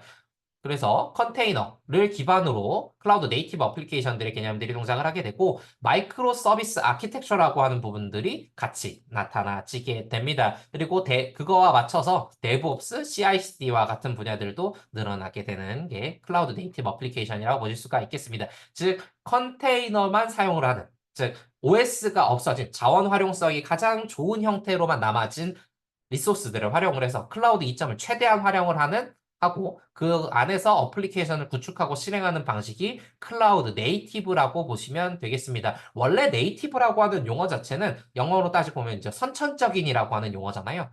선천적으로 컨테이너로만 이루어진 형태의 어플리케이션이 구축이 되면 그것들을 하나의 클라우드 네이티브 어플리케이션이다라고 정의를 하고 있습니다. 그 정의는 이제 CNCF에서 이제 보통 이제 많이 나타나고 있는데 그것들을 사용을 하게 되려면은 DevOps, Continuous Delivery라고 보통 불리게 되는 CI/CD 그리고 컨테이너, 마이크로 서비스가 요 네 가지가 가장 핵심적인 기술로 나타난다라고 보실 수가 있겠죠. 그래서 민첩하게 생산하고 기존 개발의 한계를 최대한 극복을 했고 자원에 대한 리소스가 어떻게 보면은 이제 쓸모없이 낭비되는 자원들을 최대한 줄이고자 만들어진 게 클라우드 네이티브에 대한 개념이라고 보실 수가 있겠습니다. 그리고 이제 그것들에 대한 이제 부분들에서 많이 이제 활용성도 높이고 어떻게 보면 전 세계 개발자들도 이제 전 세계 개발자들에게 커뮤니티에 대한 성격도 제공을 하고 자격 인증도 발급을 하려고 클라우드 네이티브 컴퓨팅 파운데이션에서는 굉장히 많은 여러 가지 역할들을 진행을 하고 있습니다. 어떻게 보면은 이제 클라우드 네이티브 어플리케이션을 끌고 나가는 이제 전 세계에서 가장 유명한 재단 중에 하나로 보실 수가 있겠죠. 그래서 자격 인증이라든가 커뮤니티적인 역할들 그리고 여러 가지 기술적인 지원들을 전부 다 하고 있는 게 이 CNCF의 역할이라고도 볼 수가 있겠습니다. 그래서 요 네 가지의 기술들을 조금 간단히 좀 살펴보도록 하겠습니다. 아, 제가 지금 1시간 동안 조금 떠들어서 그런데, 잠깐 물 좀 떠와서, 진행을 조금 하도록 하겠습니다. 잠시만, 한 2분 정도만 아니죠. 2분도 안 걸리겠네요. 자, 1분 정도만 잠시만 기다려 주시면 좋겠습니다. 자, 죄송합니다.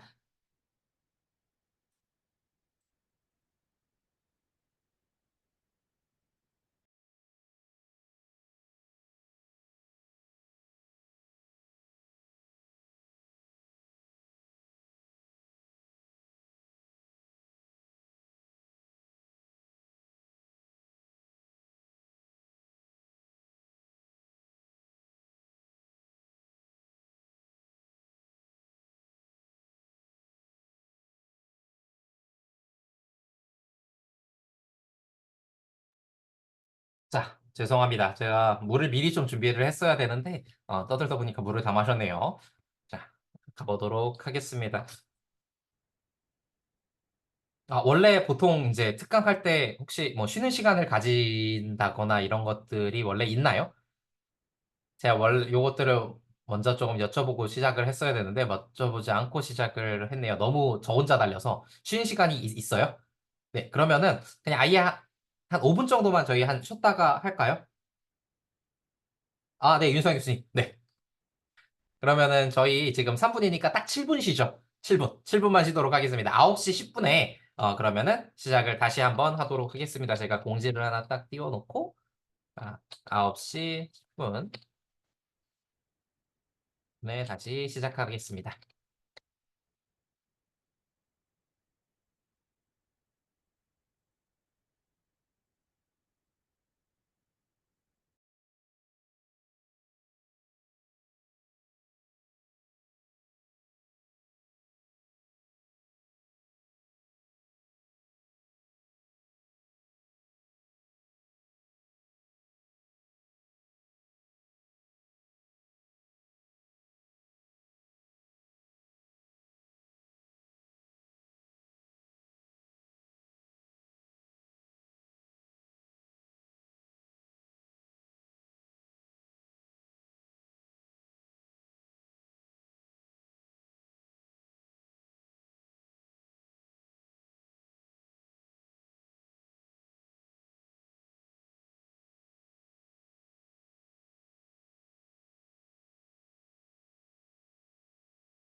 자, 그러면 시작을 하기에 앞서서 강의 자료 공유에 대한 요청이 있었습니다. 그래서 강의 자료를 조금 공유를 드리도록 하겠습니다.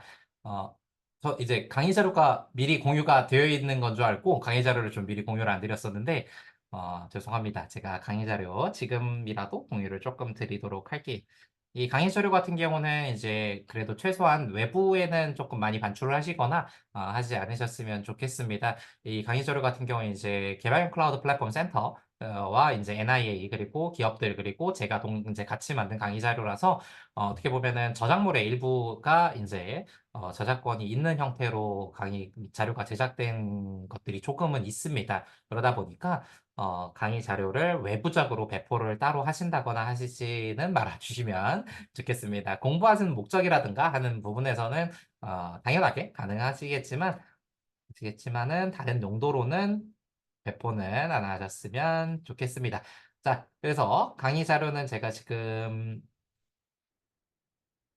잠시만요.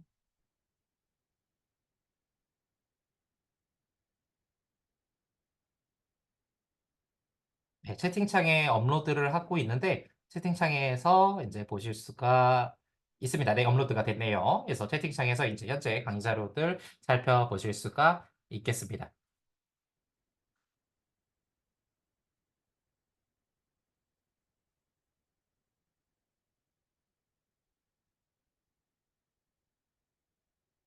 그래서 다른 데 응용만 안 하셔주시면 좋겠습니다. 자, 그럼 가보도록 하겠습니다. 클라우드 네이티브에 대한 얘기들을 가보도록 하겠습니다. 아까 말씀드렸던 것처럼 네이티브라고 하는 것들은 선천적인이라고 하는 의미를 담고 있습니다. 결국에는 클라우드로부터 선천적인이라고 하는 의미인데 클라우드, 어떤 클라우드? 기본적으로 컨테이너 클라우드로부터 선천적인이라고 하는 의미를 담고 있는 게 클라우드 네이티브 어플리케이션이라고 보실 수가 있겠습니다. 대표적으로 거기에서 사용되는 기술들이 이렇게 네 가지 마이크로 서비스, 컨테이너, 데브옵스, CI/CD라고 보실 수가 있게 되겠는데요. 결국에는 최소의 상태, 즉 자원들을 최소한으로 사용을 하고 격리적인 상태에서의 마이크로 서비스가 운영이 되면서 분산화되고 탄력적이고 수평적인 형태의 시스템들을 구성을 하는 것들을 클라우드 네이티브 어플리케이션이라고 보실 수가 있겠습니다. 자, 이런 식으로 최소한의 상태로 분산화해서 제공을 하는 시스템들을 운영을 하다 보니까 어떻게 보면은 클라우드 중심의 디자인 패턴 같은 경우들도 새롭게 이전의 어플리케이션들의 디자인 패턴과는 조금 다르게 나타나져야 되는 부분들도 존재합니다. 그래서 이 디자인 패턴들 중에서 새롭게 나타난 부분들이 데브옵스 그리고 마이크로 서비스 아키텍처라고 보실 수가 있겠죠. 그리고 서로 독립적인 기능을 하는 여러 가지 서비스들을 분류해야 되는 기능들도 서로 담고 있어서 이 내용들이 어떤 식으로 분류가 되는지를 간단하게 조금 살펴보도록 하겠습니다. 그래서 결국에는 요 CNCF에서 말을 하고 있는 클라우드 네이티브 어플리케이션들은 이렇게 어플리케이션들이 정의되는 측면이 레이어로 하나 존재를 하게 되고 그것들이 관리될 수 있는 측면 그리고 실질적으로 관리되는 퍼드들이 실행되는 측면, 그리고 그 실행될 때 이제 어떠한 표준에 의해서 파드들이 만들어질 수 있는 측면도 이제 하나의 레이어로 담궈져 있고요. 그것들이 데브옵스라고 하는 이제 매니지먼트에 대한 오픈소스 혹은 일반 소프트웨어들, 그리고 프로비저닝을 할 때 필요한 요소들도 하나의 레이어로 담고 있는 측면들이 존재하게 됩니다. 그 밑에 나는 인프라스트럭처 같은 경우는 결국에는 우리가 파스 이전 레벨에서 신경을 써야 되는 부분들이니까 뭐 간단하게 밑에 있기는 하겠지만 실질적으로는 요 네 가지 레이어가 클라우드 네이티브에서 가장 중요한 레이어라고 보실 수가 있겠죠. 그리고 그것들을 개발하는 12가지의 원칙들도 존재를 하긴 하는데 어떻게 보면 이것들은 이제 개발을 하기 위한 방법론 혹은 원칙적인 측면들이지 모두 다 지킬 수는 없습니다. 그러다 보니까 이제 뭐 코드 베이스, 뭐 종속성 설정, 백엔드 서비스 이런 것들이 있는데 간단하게 이제 이것들은 이제 추가로 필요하신 분들은 조금 살펴보시면 좋을 것 같습니다. 이것들을 다 설명드리면 시간이 너무 오래 걸리니까 조금 넘어가도록 할게요.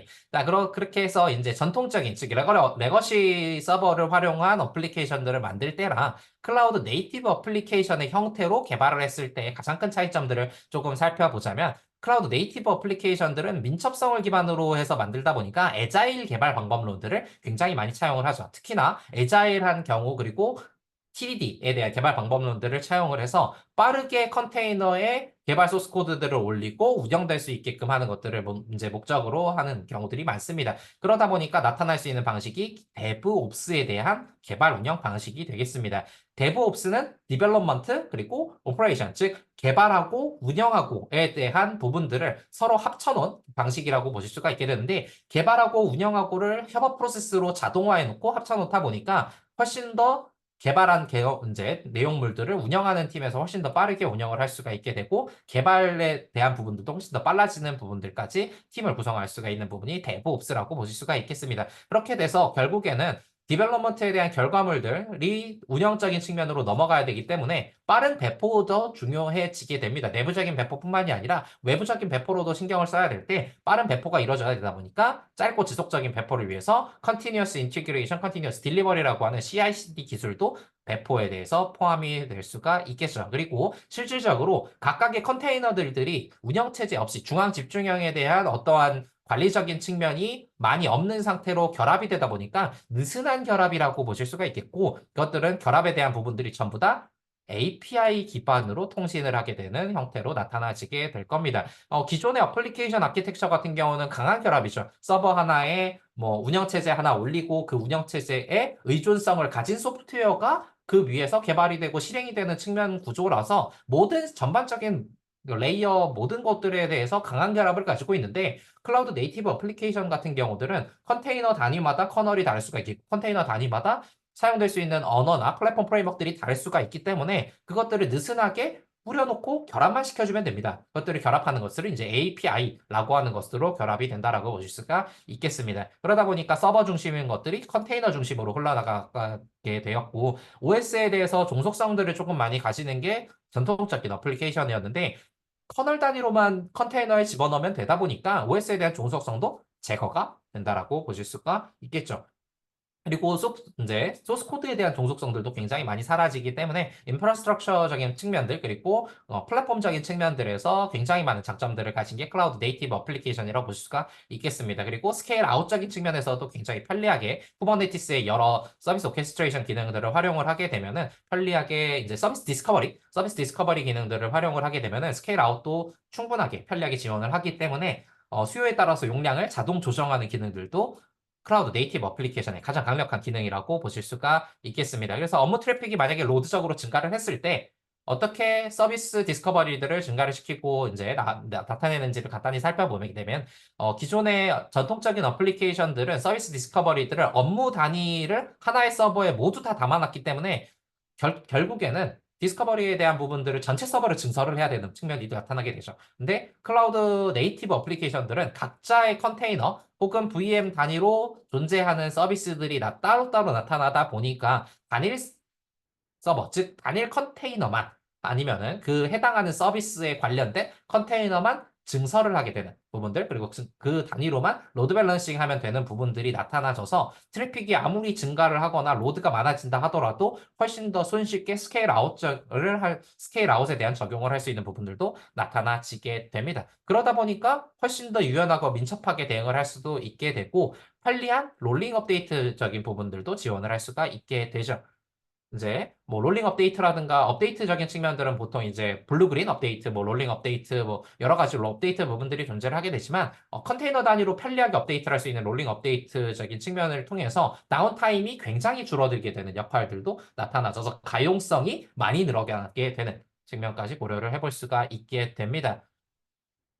그래서 그것들을 지원을 하게 되는 네 가지 측면들 하나하나씩 간단하게 좀 말씀을 드리도록 하겠습니다. 첫 번째는 마이크로 서비스 아키텍처입니다. 대규모 소프트웨어 혹은 소프트웨어들을 개발을 하기 위해서 단독으로 실행이 가능한 것들을 혹은 이제 독립적으로 실행이 가능한 서비스들을 배포하는 작은 모듈로 만들어주는 것들을 마이크로 서비스 아키텍처라고 보실 수가 있겠습니다. 뭐 간단하게 네이버로 따지고 보면은 네이버의 광고에 대한 부분들이 따로 있고, 뭐 게시판의 부분이 따로 있고, 뭐 메일 서비스가 따로 있고, 그다음에 로그인 기능이 따로 있고, 여러 가지 각각의 기능별 혹은 서비스별로 제공돼야 되는 것들이 각각 따로 있게 될 텐데, 그것들을 최대한 분리를 해서 따로따로 만들어서 관리를 할 수 있는 부분들이 나타나게 된 거를 마이크로 서비스 아키텍처라고 보실 수가 있겠죠. 그래서 자원에 대한 표현이나 관리적인 데이터 관리 같은 부분들을 완벽하게 분리를 시킨 형태로 사용을 하는 게 마이크로 서비스 아키텍처가 되겠습니다. 그래서 마이크로 서비스 아키텍처 형태로 각각의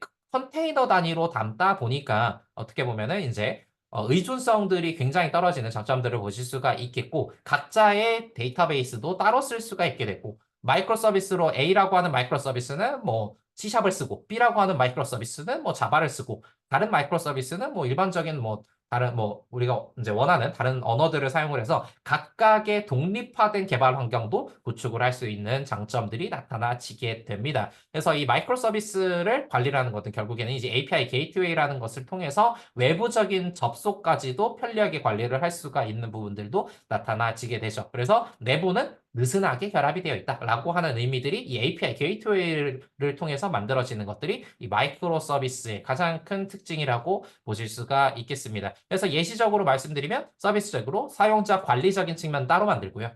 상품 관리 따로 만들고 주문 관리 따로 만들고 그것들을 관리하는 것들은 API 즉 이제 대부분들 REST API로 관리되게 되고 내부적으로 각자의 DB도 따로 연결을 할 수가 있게 되는 부분이 나타나지게 됩니다. 근데 이렇게 생각하실 수도 있을 것 같아요.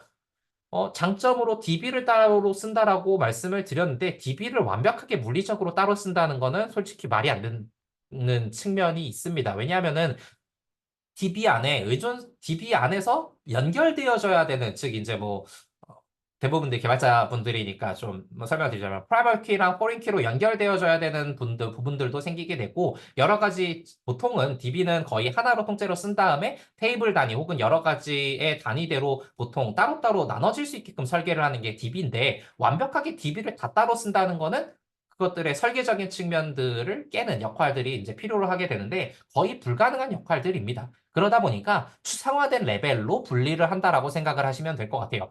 내부적으로는 DB가 하나 혹은 두 개로 합쳐져 있는데 실질적으로 각각의 컨테이너들에서 접근을 할 수 있는 체계들을 추상화해서 각자의 DB들을 따로 설계를 해주는 정도라고 봐주시면 되겠습니다. 물론 여기에서는 DB뿐만이 아니라 스토리지에 대한 역할들, 뭐 오브젝트 스토리지라든가 뭐 파일 스토리지에 대한 부분들도 전부 다 이런 식으로 추상화된 개념으로 이제 해당하는 컨테이너들에서 일부적인 권한에 따라서 접근하는 레벨들을 또 분리를 할 수가 있게 되고 보안적인 측면으로도 훨씬 더 관리가 이런 식으로 하면은 훨씬 더 보안이 높아지기 때문에 이점을 가져올 수가 있다라고 보실 수가 있겠죠. 그래서 데이터베이스를 완벽히 물리적으로 분리하지는 않는데 추상화된 형태로 분리를 해서 편리하게 사용을 할 수 있는 것들을 지원하는 게 마이크로 서비스의 한 부분이다라고 보실 수가 있겠습니다. 그리고 그것들을 연결하는 개념들을 REST API라고 보실 수가 있었는데 REST API 같은 경우들은 기본적으로 Representational State Transfer라고 해서 양쪽에 엣지와의 컴퓨터 혹은 내부적인 서로 다른 프로세스에서 인터넷을 통해서 정보 교환을 편하게 할 수 있는 하나의 인터페이스적인 측면을 REST API라고 합니다. 그래서 URI를 표현을 한 상태로 주소값을 지정을 해서 그 주소의 데이터들을 요청하고 그리고 응답받는 형태로 이루어지게 되는데 다 베이스가 웹 베이스로 만들어져 있다 보니까 URI 혹은 URL을 통해서 대부분들의 상호 정보에 대한 전달이 이루어지게 되고 그리고 요청을 받은 거에 대한 데이터의 응답이 필요하게 될 때는 JSON, XML, YAM, 일반 텍스트 그리고 뭐 여러 가지 HTTP에서 사용될 수 있는 대부분들의 포맷들을 사용을 할 수 있는 장점이 있다라고 할 수가 있는 게 REST API가 되겠죠. 그래서 클라우드에서의 연결성을 웹에 대한 형태인 REST API에서 보장을 하는 형태가 가장 많이 나타나는 API에 대한 형태라고 보실 수가 있겠습니다. 물론 API를 사용을 하는데 SOAP도 있고 REST도 있고 여러 가지가 형태가 있을 수가 있겠지만 기본적으로는 쿠버네티스를 비롯한 대부분들의 서비스에서는 소비나 이런 것들을 사용하지 않고 레스트를 사용을 하게 되죠. 물론 보안성 측면에서 여러 가지로 활용을 하겠을 때 소비 훨씬 더 좋은 거 아니냐라고 이제 말씀을 해주실 수는 있겠습니다만은 훨씬 더 가볍고 관리적인 측면에서 훨씬 더 편리한 측면은 당연히 레스트죠. 그러다 보니까 대부분들의 쿠버네티스를 비롯한 여러 서비스들에서는 레스트가 거의 기본적인 형태로 활용이 되고 있습니다. 레스트로 이제 자원을 전달하는 부분이라든가 이런 것들은 조금 빠르게 넘어가도록 하겠습니다. 그리고 이제 결국에는 그것들을 최소한 서비스별로 쪼개고 하다 보니까 원띵, 그리고 스몰, 그리고 API에 대한 연결성, 그리고 자동화적인 측면들에 대한 부분들이 각자의 MSA, 아키텍처의 특징으로 나타날 수가 있겠습니다. 결국에 이 자동화에 대한 역할들은 각각의 마이크로 서비스들이 어떤 식으로 자동화돼서 연결이 되느냐를 뜻하게 되는데, 이 자동화는 데브옵스 그리고 CI/CD와도 같은 개념들을 가지고 있으니까 이 뒷부분에서 조금 설명을 드리도록 할게요. 결국에는 그 MSA로 최소한 기능별을 최대한도로 많이 이제 컨테이너들별로 각자의 기능대로 모듈별로 만들어 놨을 때 가장 큰 장점들은 출시 시간이 단축이 되죠. 어떠한 개발팀은 로그인 서비스만 만들어요. 어떠한 개발팀은 뭐 게시판만 만들어요. 어떠한 개발팀은 권한 관리만 만들어요. 라고 했을 때 각자에서 빠르게 개발을 할 수 있게 되고 각자에서 원하는 소스 코드로 개발할 수 있고 각자의 원하는 DB와 수성화에 대한 방법들을 적용을 할 수가 있으니까 최대한 출시 시간들을 앞당길 수가 있습니다. 빠르게 만들어서 API로 연결을 하기만 하면 되기 때문에 전반적인 시스템 그리고 소프트웨어를 만드는데 훨씬 더 출시 시간을 단축을 할 수가 있게 되고 각각의 모듈에 따라서 아까 말씀드린 것처럼 확장이 빨라지고 서비스 디스커버리에 대한 연장선으로 이제 여러 가지 연결을 편하게 할 수가 있기 때문에 유연한 확장들이 가능해지게 되고 각자 개발을 하니까 개발자에 대한 생산성도 증대가 되는 부분들이 늘어나고는 합니다만은 단점도 존재를 하게 됩니다. 이 단점 때문에 나타난 여러 가지 기술들도 특별하게 보실 수가 있게 되는데 모듈이 너무 많아지잖아요. 이제 MSA이다 보니까 마이크로 아키텍처다 보니 마이크로 서비스로 아키텍처를 최대한 쪼개다 보니까 하나로 뭉쳐서 통합 테스트가 조금 어려운 측면도 나타나지게 되고 각각들이 배포가 될 때 CI/CD나 데브옵스 문화가 반드시 필요해지게 됩니다. 그러다 보니까 그것들을 이제 운영하기 힘든 기업에서는 MSA까지 도달하기가 어려운 측면들이 존재합니다. 그러다 보니까 배포 운영이라든가 자동화가 필요하다 보니까 문제가 발생을 하는 측면도 있고요. 전반적인 트랜잭션이 하나가 이루어져야 된다라고 봤을 때 결국에는 이제 통합 테스트랑 같은 맥락인데 모듈 간의 트랜잭션을 모두 다 처리를 하는 게 조금 어렵죠. 여러 모듈들로 쪼개져 있다 보니까 그런 어려운 것들이 생기게 되고 통합 테스트와 동일한 역할로 이제 전체적인 디버깅이 조금 어려운 부분들도 존재한다고 보실 수가 있겠습니다. 그리고 DB를 완벽하게 분리를 했을 때의 중복성이 발생을 할 수 있어서 DB의 무결성이 깨질 수 있다라는 측면도 존재를 하게 됩니다. 그러다 보니까 아까 말씀드렸던 것처럼 DB를 최소한 추상화에 대한 레벨로 각각의 컨테이너에 제공하는 것들이 이제 필요해지는 측면도 나타나지게 됩니다. 그러다 보니까 모든 것들을 고려를 하게 되면 결국에는 복잡성들이 증가를 하게 됩니다. 운영적인 역할에서 그리고 관리자적인 역할에서 어떻게 보면은 개발도 빨라질 수 있고 여러 가지 장점이 있는 것 같아서 MSA 아키텍처를 기반으로 한 CNA, 즉 클라우드 네이티브 어플리케이션을 도입을 했는데 결국에는 관리적인 역할들이 많이 늘어나는 것들도 볼 수가 있어요. 어떻게 보면 고려해야 될 사항들이 그만큼 레거시 어플리케이션을 만드는 모놀리틱 어플리케이션을 만드는 개념보다 훨씬 더 관리적인 측면에서 많은 것들이 증가를 하다 보니까 이런 단점 또한 나타난다라고 보실 수가 있겠습니다. 그러다 보니까 이제 조금 어떻게 보면은 도입을 할 때 무조건적으로 MSA는 무조건 좋아. 클라우드 네이티브 어플리케이션은 무조건 좋대. 라고 도입을 하는 것보다는 기본적인 체크리스트는 어느 정도 또 이제 상황적으로 확인을 해서 도입을 해야 되는 부분들이 늘어나게 되죠. 비즈니스의 변화가 많은지 혹은 여러 가지에 대한 플랫폼 프레임워크들 기술들이 각자마다 적용이 돼야 되는지 그만큼 마이크로 서비스가 요구될 정도로 복잡도가 높을 수 있는지 기능들이 많을 수 있는지 특정한 구간에 트래픽이 몰리는지 등등에 따라서 서비스별로 조직 문화별로 얼마나 많은 것들이 이제 나타날 수 있는지들을 전부 다 체크를 하고 기업들에서는 MSA 혹은 이제 클라우드 네이티브 어플리케이션들을 도입을 하고 있다라고 볼 수가 있겠습니다. 그래서 요즘 가장 많이 나타내는 부분들 중에 하나가 K3S와 같은 형태로 MSA로 너무 많이 쪼개지진 않고 적당하게 쪼개서 클라우드로 운영하는 분야의 움직임들도 굉장히 많이 나타나지고 있습니다. 왜냐하면 아까 말씀드렸던 것처럼 관리적인 측면에서 로드가 많거든요. 기업의 입장에서는 결국에는 관리자를 또 뽑아야 되고 그 관리를 하는 이제 사람에 대한 교육이라거나 혹은 여러 가지에 대한 부담감이 또 들 수가 있고 각자 MSA를 도입을 했을 때 기존 개발자들에게도 많은 교육이라거나 이런 것들이 필요해지는 분야들이 조금 많아서 간단하게 기존에 사용하던 것과 유사한 형태로 모놀리틱 하면서도 클라우드를 활용한 형태인 K3S를 활용한 형태들도 조금 많이 늘어나고 있는 추세라고 보실 수가 있겠죠. 특히나 이제 조금 작은 사이트 를 만들게 될 때, 물론 어느 정도 기능들은 충분히 있겠지만, 조금 규모가 작은 사이트를 만든다라고 하거나, 규모가 작은 서비스를 만든다라고 했을 땐 예전 모놀리틱처럼 하나로 통째로 만들어서 그것들을 컨테이너에 올려서 하나의 컨테이너로 편리하게 그럼 이제 클라우드에서 운영이 될 수 있는 것들에 대한 부분들도 많이 증가를 하고 있다라고 보시면 되겠습니다. 많이 쪼갠다라고 능사는 아니게 된 것들을 2년, 3년 안에 지금 기업들이 많이 배우고 이제 사용을 하는 것들이라고 보시면 되겠는데, 그래서 실제로 국내에서도 많은 부분에서 K3S만 사용을 한다거나 아니면은 하나의 그냥 컨테이너만 사용을 한다거나 하는 움직임들도 많이 늘어나고 있다라고 보실 수가 있겠습니다. 결국에는 MSA는 완벽한 답은 아니다라고도 보실 수가 있어요.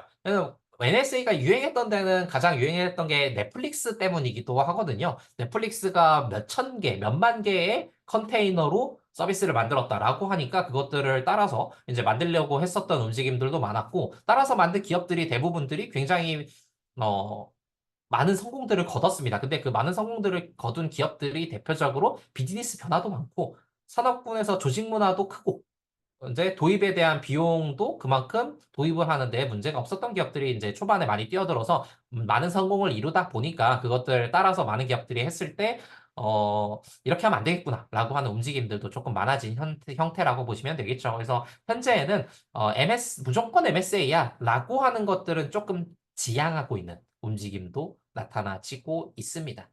그래서 지향하는 게 아니라 지양을 하고 있는 부분들이 조금 있죠. 그래서 무조건 MSA는 안다라고도 보실 수가 있겠습니다. 그리고 그 MSA 혹은 그 컨테이너의 가장 중점적인 이제 컨테이너 보도록 하겠습니다. 가상화된 운영체제 위에서 결국엔 커널 위에서 동작할 수 있는 어플리케이션들을 이제 소스 코드 혹은 라이브러리, 플랫폼, 프레임워크들을 하나의 형태로 묶어놓은 형태를 이제 컨테이너라고 보실 수가 있게 되는데, 쿠버네티스와 같은 컨테이너 런타임 엔진으로부터 이제 배포되고 관리되는 형태가 이제 하나의 컨테이너라고 보실 수가 있겠습니다. 이 컨테이너들은 결국에는 아까 계속적으로 말씀드린 것처럼 패키지로 묶여져서 이제 배포될 수 있는 가상화 기술의 한 분야라고 보실 수가 있겠습니다. 전반적인 OS를 자체적으로 가상화를 하는 하이퍼바이저보다 훨씬 더 리소스가 작고 크기가 가볍기 때문에 요즘 많이 활용을 하는 측면이라고 보시면 되겠습니다. 그 대신 이제 컴퓨터에 대한 분야의 커널적인 부분만 들어가다 보니까 운영체제 레벨에서의 일부적인 관리는 조금 힘든 측면도 나타나기 때문에 운영체제 레벨과 컨테이너 레벨들을 같이 혼합해서 사용되는 것들이 많다라고 또 말씀을 드렸었죠. 이것들 같은 경우는 이제 도커에 대한 개념들도 같이 발전을 했다라고 보실 수가 있게 되는데, 도커는 컨테이너에 들어갈 수 있는 어플리케이션들을 어떻게 예쁘게 감싸느냐에 대한 분야라고 보실 수가 있겠습니다. 컨테이너가 뭐 관리되고 배포적인 측면들을 하는 거는 맞는데 그 안에 소스 코드들을 어떻게 잘 묶어서 넣느냐에 대한 부분은 또 다른 것들이거든요. 그러다 보니까 도커 그리고 요즘에는 뭐 파드맨과 같은 여러 가지 기술들이 이제 늘어나게 돼서 그 컨테이너에 복합적으로 사용되는 이제 여러 가지들이 늘어났다라고도 보실 수가 있겠죠. 그래서 대중적으로는 아마존이 그리고 이제 구글 쿠버네티스 엔진이 2018년도, 19년도에서 이제 나타난 것들이 그 클라우드 네이티브 어플리케이션을 대중화하는데 가장 큰 기여를 했다 정도로 보실 수도 있겠습니다. 그래서 특징은 가볍고요. 자원 낭비가 OS가 없다 보니까 적고, 그리고 공유가 엄청나게 빠릅니다. 백업도 빠르고 공유도 빠르고 배포 관리 단순하고요. 가볍다 보니까 실행 속도가 빠른 장점들이 나타나지게 되죠. 그러다 보니까 이제 빠르게 배포되고 빠르게 운영할 수 있으니까 기업적인 문화가 빠르게 개발을 하는 문화로 바뀌게 되니까 그것들을 데브옵스라고 하는 하나의 문화 형태로도 정착을 하는 것들을 보실 수가 있겠습니다. 데브옵스는 아까 전에 간단히 말씀드렸던 것처럼 디벨롭먼트와 오퍼레이션, 즉 개발과 운영 두 가지 측면들을 동시에 진행을 하게 되면서 빠르게 개발하고 빠르게 개선하자에 대한 모토를 가지고 만들어진 개념이 DevOps라고 보시면 되겠습니다. 개발하고 운영하는 사람들 간에, 한 팀 안에서 개발하고 운영되는 사람들 간에 협업 프로세스를 자동화하고 개발과 개선 속도를 빠르게 최대한 하는 것들이라고 보실 수가 있겠습니다. 개발자가 계획을 세워서 빠르게 크리에이팅하고 그다음에 버리파이를 이제 검증을 하고 하나로 묶어서 패키징화를 해서 배포를 하게 된다면 자동화된 루틴을 통해서 개발이 운영으로 넘어가지게 되고요. 운영 측에서는 그것들을 실질적인 릴리즈와 함께 어떤 식으로 변화를 시켜야 되는지 개선에 대한 테스트에 대한 부분들도 모니터링까지 모두 다 거치고 나서 그거에 대한 결과들을 개발자들에게 빠르게 또 한번 말을 할 수 있겠죠. 그러면 그거에 대한 피드백을 받은 개발자는 또 다시 계획 세우고 개발해서 운영자에게 보내고 그것들이 계속적으로 루틴을 돌아가는 게 데브옵스에 대한 문화라고 보실 수가 있겠습니다. 이 데브옵스는 기본적인 이제 워터폴 방식이라든가 여러 가지에 대한 요구사항이 너무 많아지게 되고 요구사항을 들어주려면 다시 옛날 방식으로 돌아가야 되는 문제점들을 최대한 방지를 하고자 만들어진 개념이라고도 보실 수가 있게 되는데 기본적으로 워터폴 방식이 조금 문제가 있었고 예전에 여러 가지 방식들이 문제가 있으니까 최대한 빠르게 개발하는 애자일로 이런 것들을 최대한 줄이자라고 하는 분야라고 보실 수가 있겠습니다. 그래서 데브옵스에서는 이제 애자일 혹은 TDD와 같은 특별하게 나타날 수 있는 개발 방법론들이 내부적으로 많이 사용이 되는 것이라고 보실 수가 있겠고요. 데브옵스를 사용을 하니까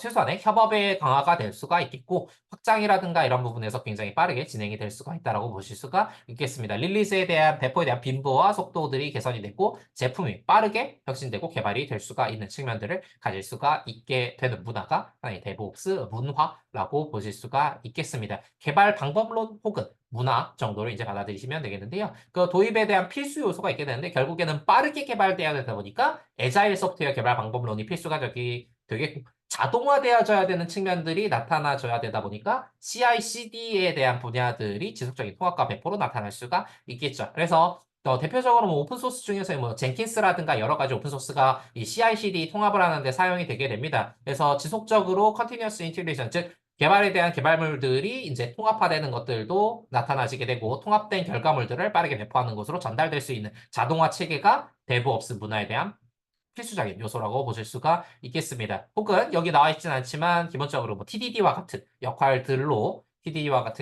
데브옵스에 도움을 줄 수도 있게 됩니다. 그러면 이제 이 자동화를 도와주게 되는 이제 CI/CD 개념도 살펴봐야 되겠죠. CI/CD는 새 버전의 소프트웨어를 제공하기 위한 일련의 단계들이고 이것들을 하나의 자동화에 대한 루틴, 파이프라인으로 만들어 놓은 것들을 CI/CD라고 보실 수가 있겠습니다. 각각의 파이프라인은 CI, 즉 인티그레이션에 대한 통합에 대한 부분들이 하나의 파이프라인으로 만들어지게 되고 CD, Continuous Delivery에 대한 파이프라인 하나가 만들어지게 됩니다. 즉 이제 커밋돼서 릴리즈가 됐을 때 통합 및 테스트 단계가 하나 이루어지고 나서 다시 한번 재배포될 수 있는 프로덕션까지의 이제 모니터링 자동화까지를 나타낼 수 있는 프로세스가 만들어지는 게 CI, CD 단계가 되겠고 모든 이 CI, CD의 단계들은 전부 다 자동화적인 분야들을 가지고 있다라고 보실 수가 있겠습니다. 더욱 짧은 주기로 고객에게 빠르게 앱을 제공하기 위해서 사용되는 것들이라고 보실 수가 있게 되는데 가장 큰 이제 여기에 확장판이라고 보실 수가 있는 게 아까 잠깐 말씀드렸던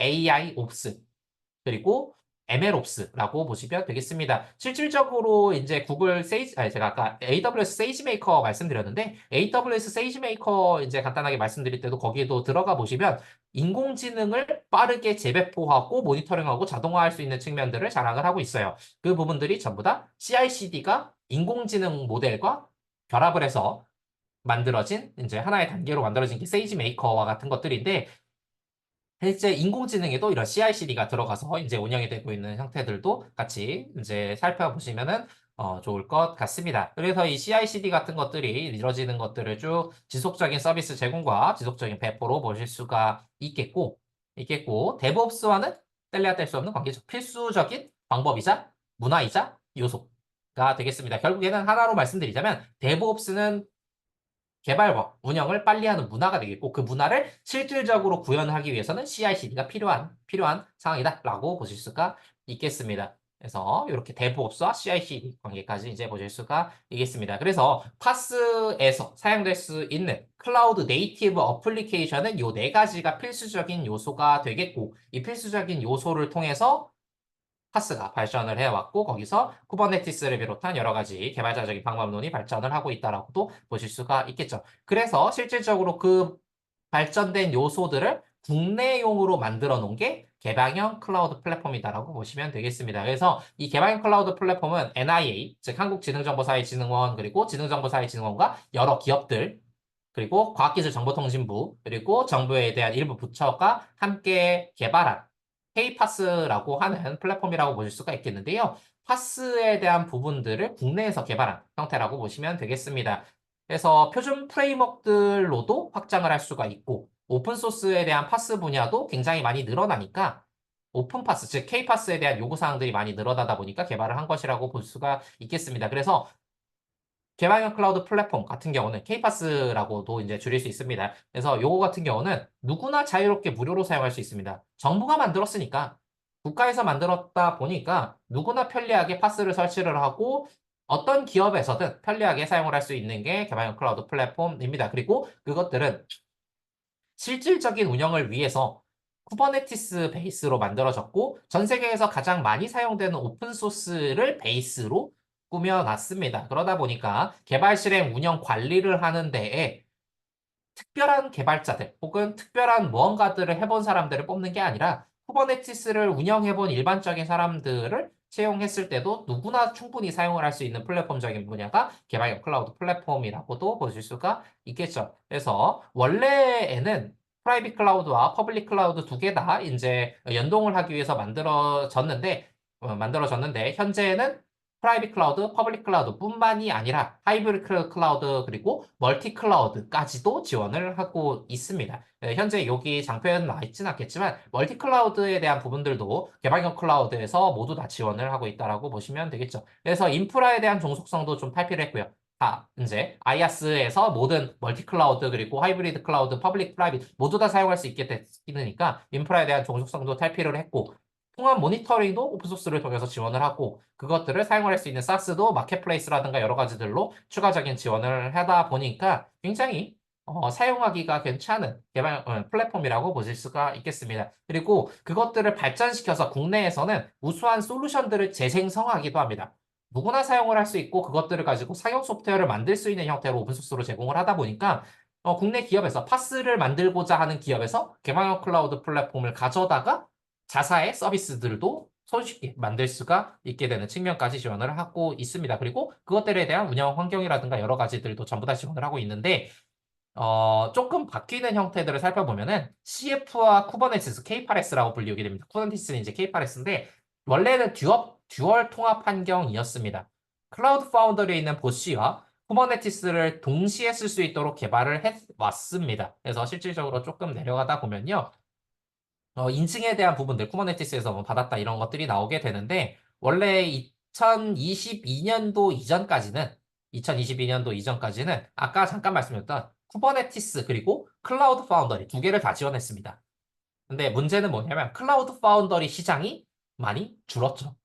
클라우드 파운더리는 이제 쿠버네티스와는 조금 다르게 보쉬라고 하는 환경들을 사용을 하게 되고 훨씬 더 기술적으로도 그렇고 오픈소스를 활용하는 측면에서도 그렇고 어떻게 보면은 조금 개발자적인 입장에서 사용을 하기가 조금 어려운 측면들이 좀 많이 존재를 했어요. 그래서 둘 다 오픈소스였음에도 불구하고 같이 발전을 하다가 약간은 사장된 분야가 클라우드 파운더리에 있는 보쉬라고 보실 수가 있겠습니다. 그러다 보니까 국내에서 개발한 이제 개방형 클라우드 플랫폼에서도 굳이 클라우드 파운더리까지 제공을 안 해도 되는 때까지 왔죠. 그러다 보니까 이제 2023년도 이후부터는 개방형 클라우드 플랫폼에서는 6.5 버전 이상에서는 CF 기존의 CF 클라우드 파운더리에 있는 보쉬는 업데이트를 최소화하고 있다라고 보실 수가 있겠습니다. 물론 이것들을 지원을 완전 중단하기는 조금 힘든 게 기존에 이 보쉬를 응용을 해서 만든 기업들도 있을 것이고 국가 기관들도 있거든요.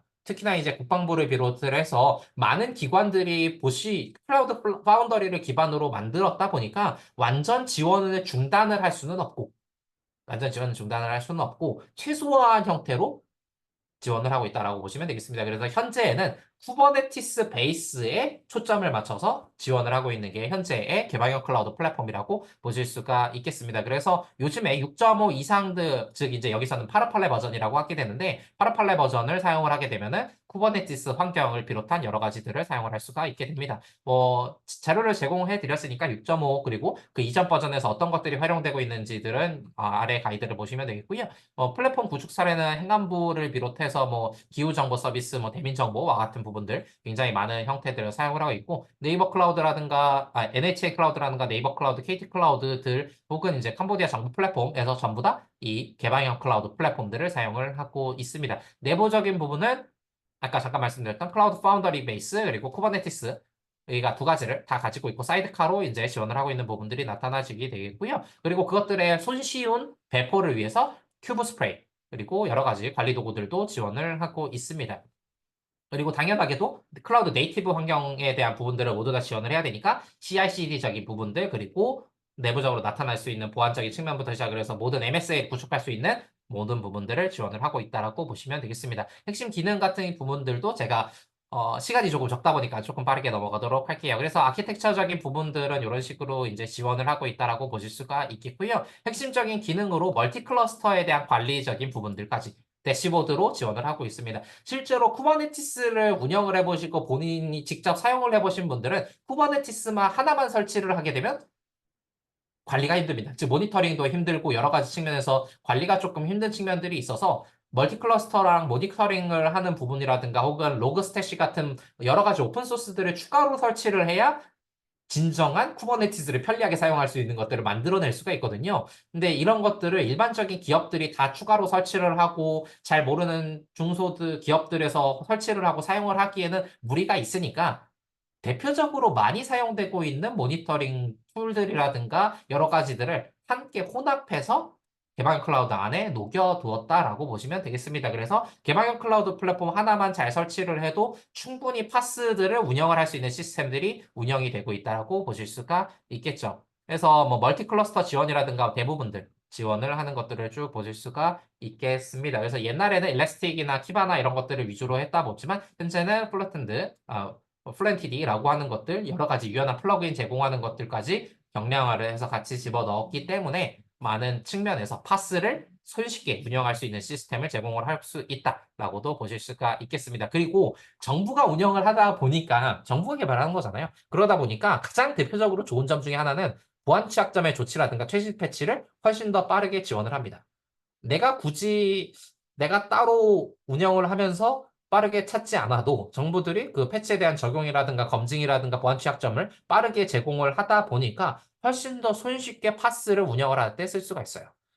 이제 개방형 클라우드 플랫폼을 사용하지 않고 내가 전부 다 쿠버네티스 따로 설치하고 그에 대한 오픈소스 다 따로 설치를 하게 됐을 때 각각의 오픈소스마다 보안 패치 취약점 진단 같은 부분들을 많이 설치를 하고 사용을 해야 되고 각각의 관리자가 그것들을 계속 매니지먼트를 해야 되다 보지만 개방형 클라우드 플랫폼을 사용을 하면 일괄적으로 이런 것들을 좀 개방형 클라우드 플랫폼 센터에서 많은 것들을 지원을 하거든요. 그러다 보니까 어떻게 보면 훨씬 더 편리한 형태의 사용들을 할 수가 있게 됩니다. 그리고 그것들을 개방형 클라우드 플랫폼 센터라고 하는 곳에서 지원을 하고 있다라고 보실 수가 있겠죠. 간단하게 개방형 클라우드 플랫폼 센터에 대해서 조금 궁금하신 분들을 위해서 좀 말씀을 드리면 구글에서 K파스 혹은 개방형 클라우드 플랫폼 센터라고 이제 검색을 해보시면요. K파스 홈페이지가 나오고요. 그 K파스에서 실질적으로 뭐 여기 어플리케이션 플랫폼 지원 종료, 보시에 대한 지원 종료라든가 여러 가지 정보들을 확인을 해보실 수가 있게 되겠습니다. 그래서 기술 지원 부분들도 보실 수가 있습니다. 실질적으로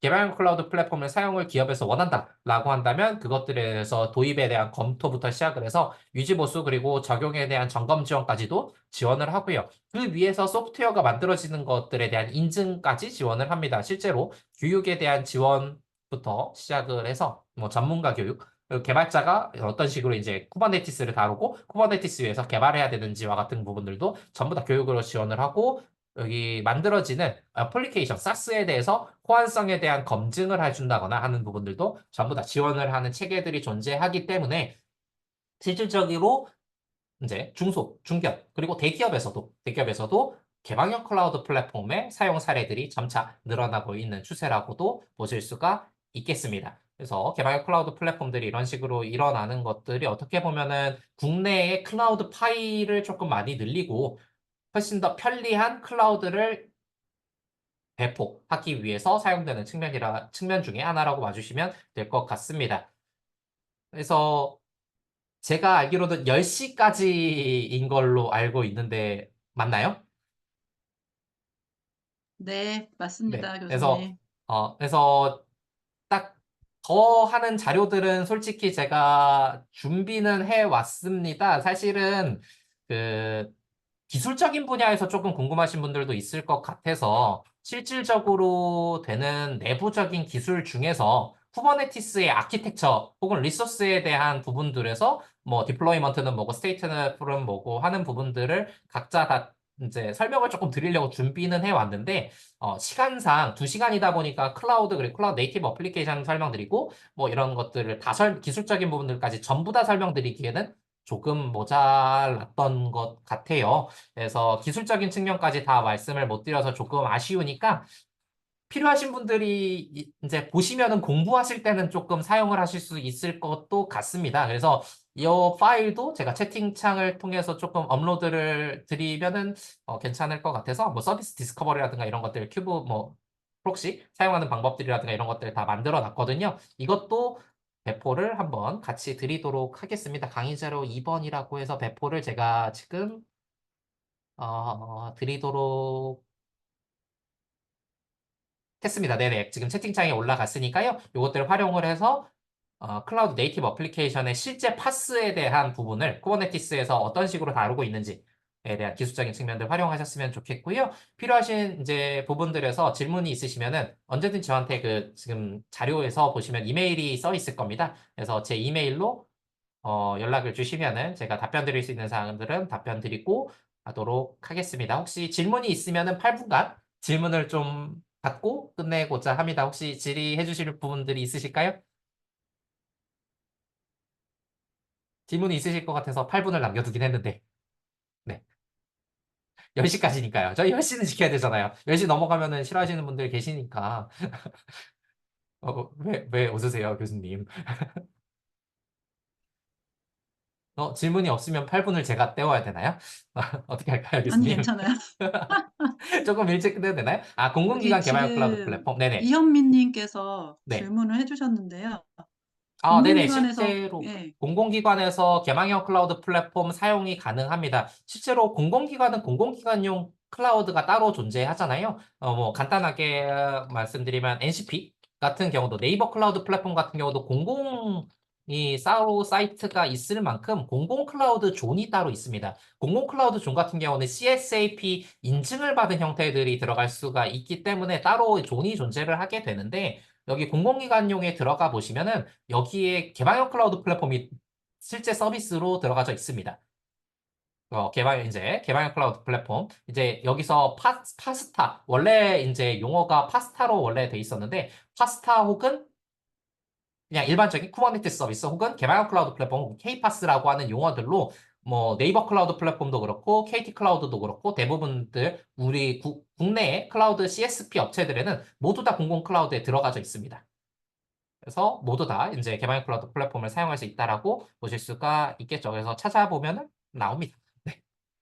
그래서 파스타라고 하는 이름이 원래는 현재 원래 개방형 클라우드 플랫폼이 아니라 2년 전까지만 해도 파스타였습니다. 원래 명칭이. 그래서 파스타라고 하는 이름으로도 찾으실 수가 있을 것으로 예상이 됩니다. 이 파스타라고 하는 이름은 OPA라고 하는 기관이 설립이 되면서